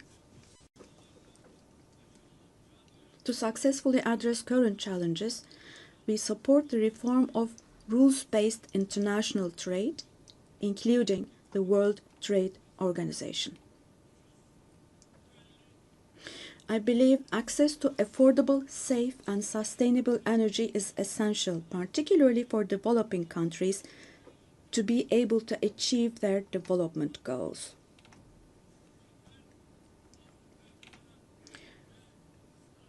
We are resolutely advancing the strategically important Trans-Caspian East-West Middle Corridor project, which extends from China to Europe. We contribute to the development of world trade with our modern transportation infrastructure and the Baku-Tbilisi Kars line. On our journey to build a future that respects nature, we are moving forward with determination towards the 2053 net zero emission target. We are pleased to observe that the zero waste movement, under the patronage of my wife Emine Erdogan, has grown in waves around the world every year, reaching more people and hearts.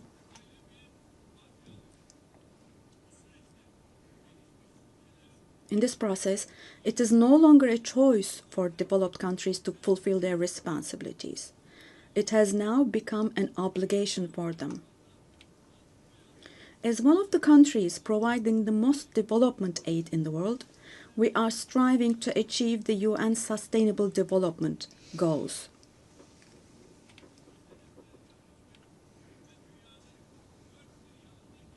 To achieve the 2030 goals and to enable hundreds of millions of people around the world to live with dignity, we advocate for aligning the global financial architecture with the principle of leaving no one behind.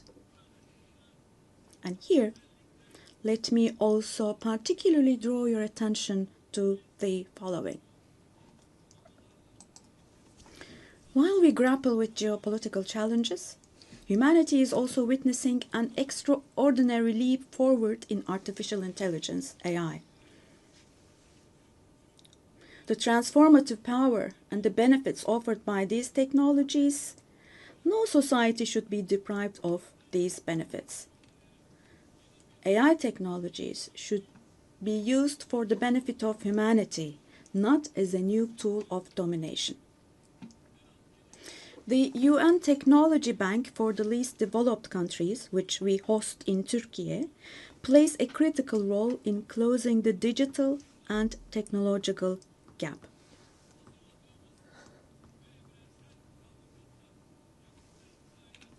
We have prepared a Children's Rights Convention in the digital world, and we will soon open this up for ratification. I'm sure this will create a lot of awareness in this area, and we expect your support for this. On the other hand, in today's world, where racism, xenophobia, and particularly Islamophobia have reached alarming levels, combating these trends that directly threaten the culture of coexistence has now become an essential duty for humanity. It is significant that Mr. Moratinos, High Representative of the Alliance of Civilizations, has also been appointed as the UN Secretary General's Special Envoy on combating Islamophobia. As I stated here last year, the institution of the family is under threat today as never before. Defending the family, consisting of a woman and a man, means defending humanity, defending nature, life, and the future. Turkey will continue to defend the family in the face of ever-increasing attacks. Distinguished delegation members, the roots of the UN, established to prevent humanity from experiencing the disaster of war again, are filled with values that will eliminate the dark era we are in. We fully support the UN 80 initiative launched by Secretary General Guterres to make our organization more effective and more efficient.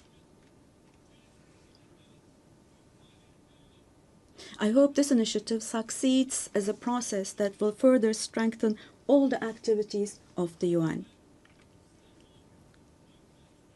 I express our readiness to provide strong support to this process, also driven by our vision of making Istanbul a UN hub. I sincerely believe that it is our shared responsibility to take steps that will restore the founding spirit of the UN in its 80th year. We will continue to say, the world is bigger than 5 until a system is established where the righteous are powerful, not the powerful are righteous. Our duty is not to abandon the system, but rather to repair it and to make it work again. Without a doubt, a more just, a fairer world is possible. Turkey will patiently continue its fight for the construction of a more just world. So may God help and aid us all. Once again, let me greet you all with kind regards and thank you.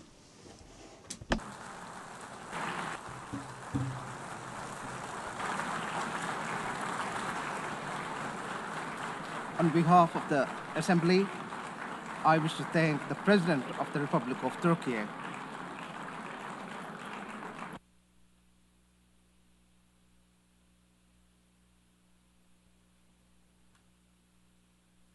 Assembly will hear an address by Her Excellency Dina Ercilia Boluarte Segara, President of the Republic of Peru. I request protocol to escort Her Excellency and invite her to address the Assembly.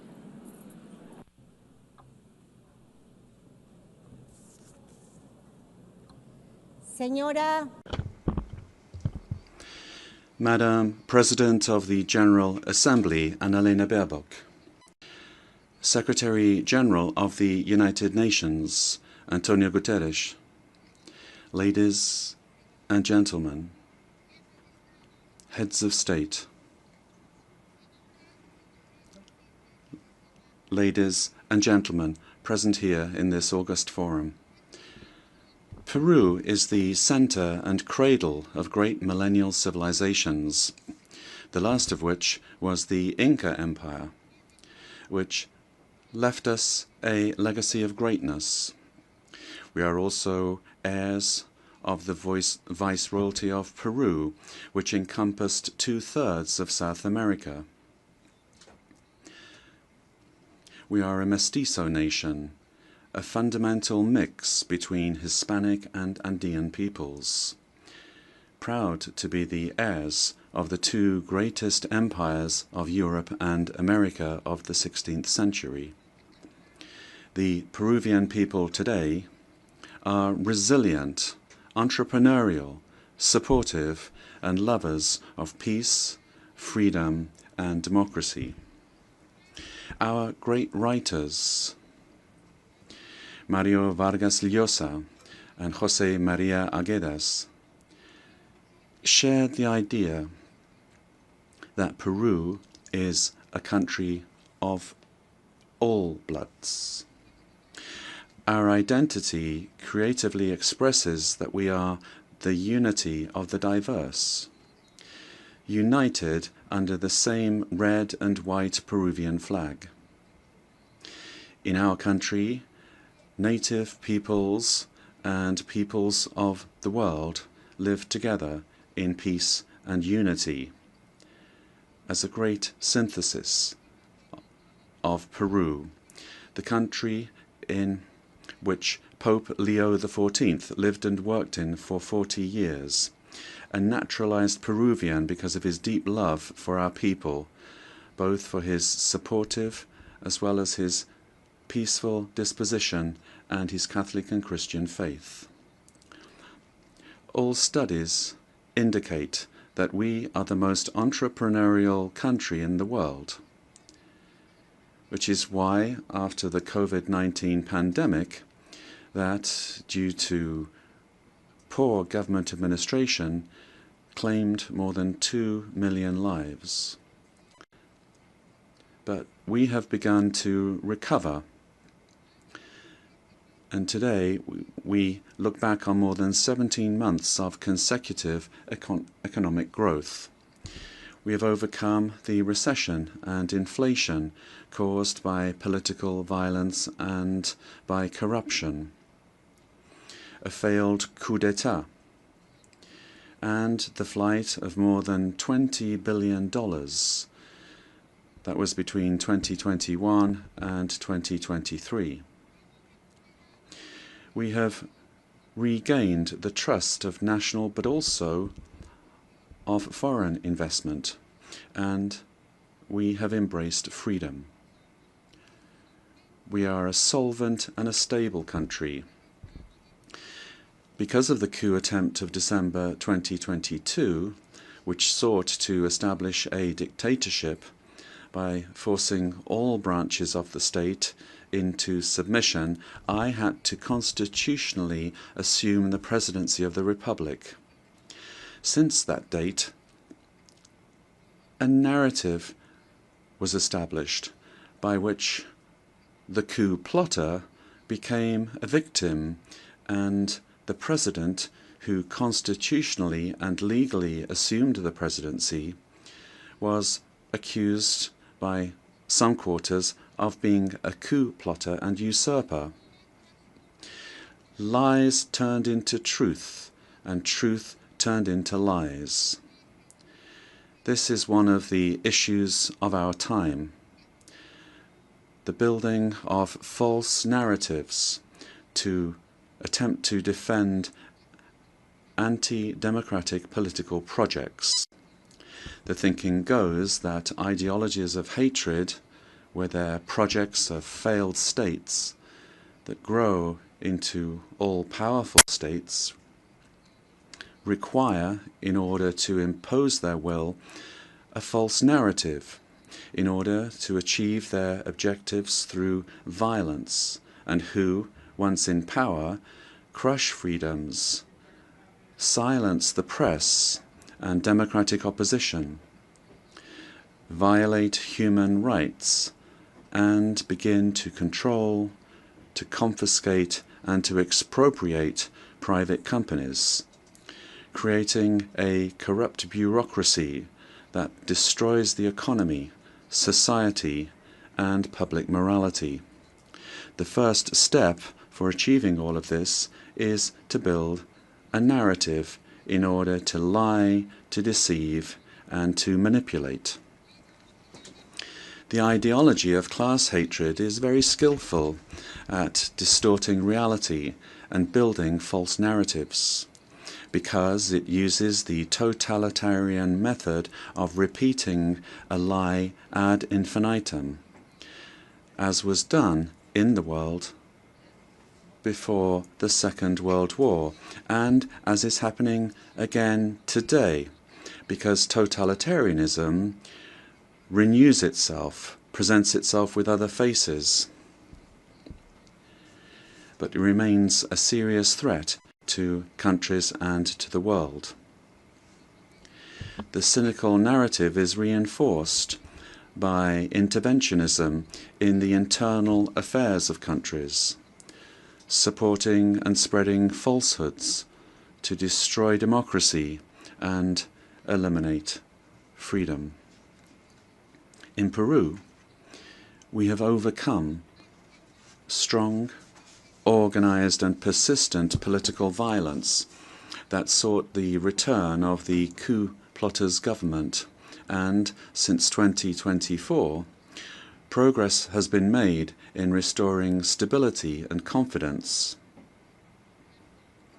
And this is why the Peruvian economy managed to grow this year by 3.3%. And in the current year, 2025, is exceeding 3.5% growth, with forecasts that in 2026 the trend of economic growth will continue. The government guarantees 3 years of economic growth, being the leader in South America. Inflation is below 2% annually. International reserves amount to more than $88 billion, and our currency remains stable, and it's getting stronger every day. Our external debt is less than 32.2% of GDP, one of the lowest in the Americas and in the world. And our fiscal deficit this year will be 2.2% annually.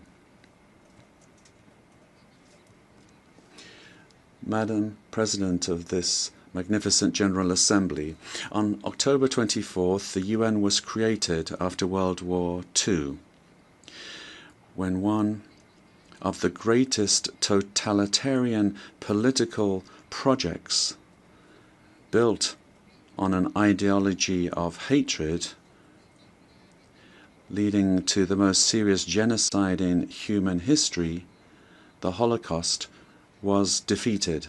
And this is something that we must never, I say never, forget. That dreadful war caused the death of 60 million human beings. all ideologies of hate, class hatred, and its elevation as a principle and driver of history, racial hatred, nationalist hatred, religious hatred, ethnic hatred, hatred against women, amongst others, are the causes for the worst crimes committed in human history. Ideologies of hatred build narratives as absolute truths that instrumentalize people and nations. The political constitution of my homeland, Peru, affirms that the defense of the individual and their dignity is the supreme goal of society and of the state. Peru, therefore, rejects the two principal hate narratives in the world, namely class hatred and religious hatred. These are the origins of wars and inhumane violence. In Peru, we suffered for more than 20 years from a messianic, dogmatic, violent and genocidal terrorism that cost the lives of more than 70,000 Peruvians. The terrorist hates elections and the citizens' right to choose and to stand for election. When they participate, they do so to destroy democracy from within. However, the narrative that they wanted to impose is a flagrant lie. The armed forces and the police, who defended the life and the freedom of Peruvians, are now accused of violating human rights. Thus, the heroes who defended life, democracy, and freedom are turned into victimizers, and the terrorists are turned into victims. In this way, the heroes who defended democracy are being persecuted in trials that drag on for decades, while the terrorists are compensated and considered victims. This is the world in reverse. The UN was a fundamental milestone in the 20th century, but in the 21st century, we must be more vigilant. It is our duty to prevent the world from plunging into new genocides and new violence. It is not acceptable in a civilized world that one country invade another using a false narrative to justify a war that first and foremost attacks the civilian population. It is not acceptable to slaughter civilians, to capture hundreds of young people, women, and even children, and use them as hostages. We live under the threat of international organized crime. In Peru, international crime based on extortion uses terrorist methods such as bomb attacks to submit citizens to its will. These criminal organizations that use weapons of war have created financial mechanisms to launder blood-stained money, sending large sums back to their countries of origin. They seek to normalize this violence, which requires, in order to be defeated, recognition by the UN as terrorist organizations and new national and international legislation to stop them being a threat to the democratic system and to the development of peoples. It is also imperative that we act against drug trafficking and illegal mining that destroys the environment, pollutes rivers, and condemns peoples and individuals to slavery.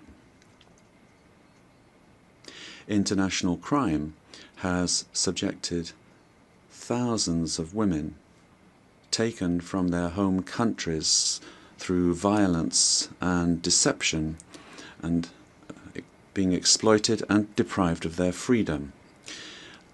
Ladies and gentlemen, we are living through times that recall the darkest chapters of our modern history, and Peru is convinced that the world does not need less UN, but more and a better UN, one that is in tune with the times. In times in which ideologies of hatred that caused and cause so much damage to humanity have taken refuge in lies, in misinformation, and which have penetrated democratic societies. Peru, as a founding member, is committed to an open multilateral system based on international law and the principles of the UN Charter. And we see in the UN the pillar of the model that has brought peace and prosperity. But we have to look at what's happening around us in the world. At this time, as we're meeting here, in other parts of the world, they are killing children, girls, boys, innocent people.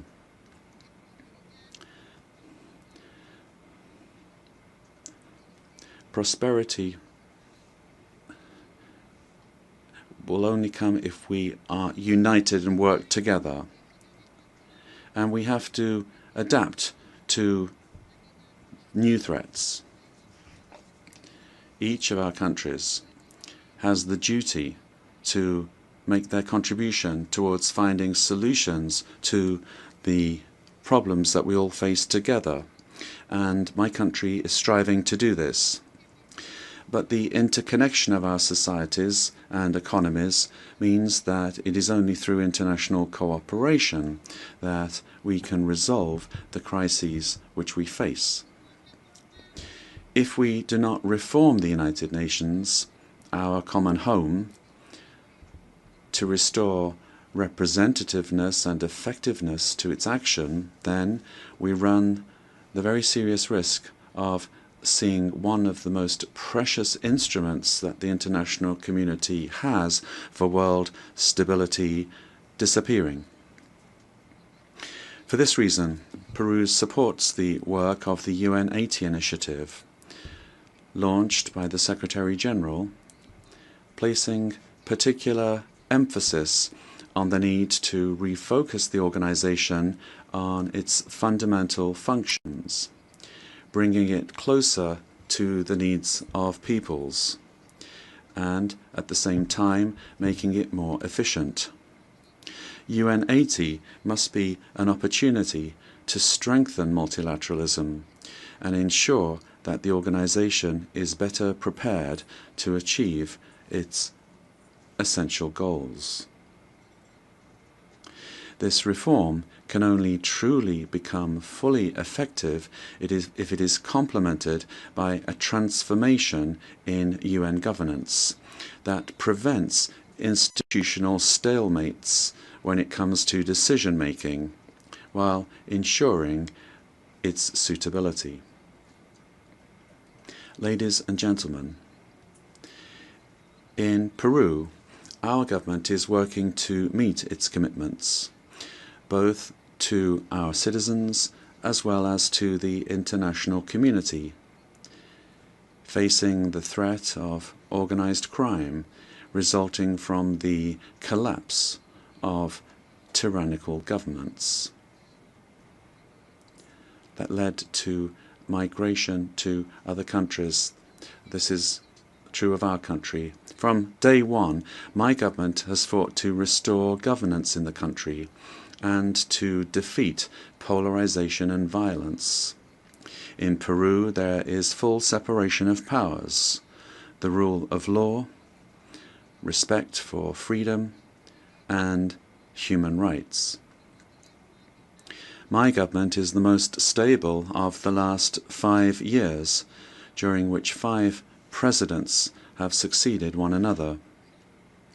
We are fighting for citizen security, facing crime that takes advantage of the rise in the price of gold, and drug trafficking. We have achieved positive, verifiable results in these areas. We are working to strengthen human capital. We are fighting child malnutrition and anemia. And we are building schools and hospitals throughout the country, which has not been done in recent years. The priority is children, women, and the Peruvian family. We are modernizing the country's infrastructure, ports, airports, roads, bridges, designing an economy that is better connected to the world, as well as a firm policy for fighting corruption. Our goal is to guarantee free and impartial elections, defeating the attempt of a violent minority that seeks their failure. Ladies and gentlemen, the United Nations organization has always been present in the modern history of my country, particularly in its most difficult moments. Similarly to what is happening elsewhere in the world, and despite our efforts, Peru today finds its democratic institutions and the rule of law under attack by the polarization of politics, the cause and consequence of the return of extremist violence. We suffer from the scourge of transnational organized terrorist crime, which causes deaths, attacks, insecurity, and drug trafficking that destroys the social fabric.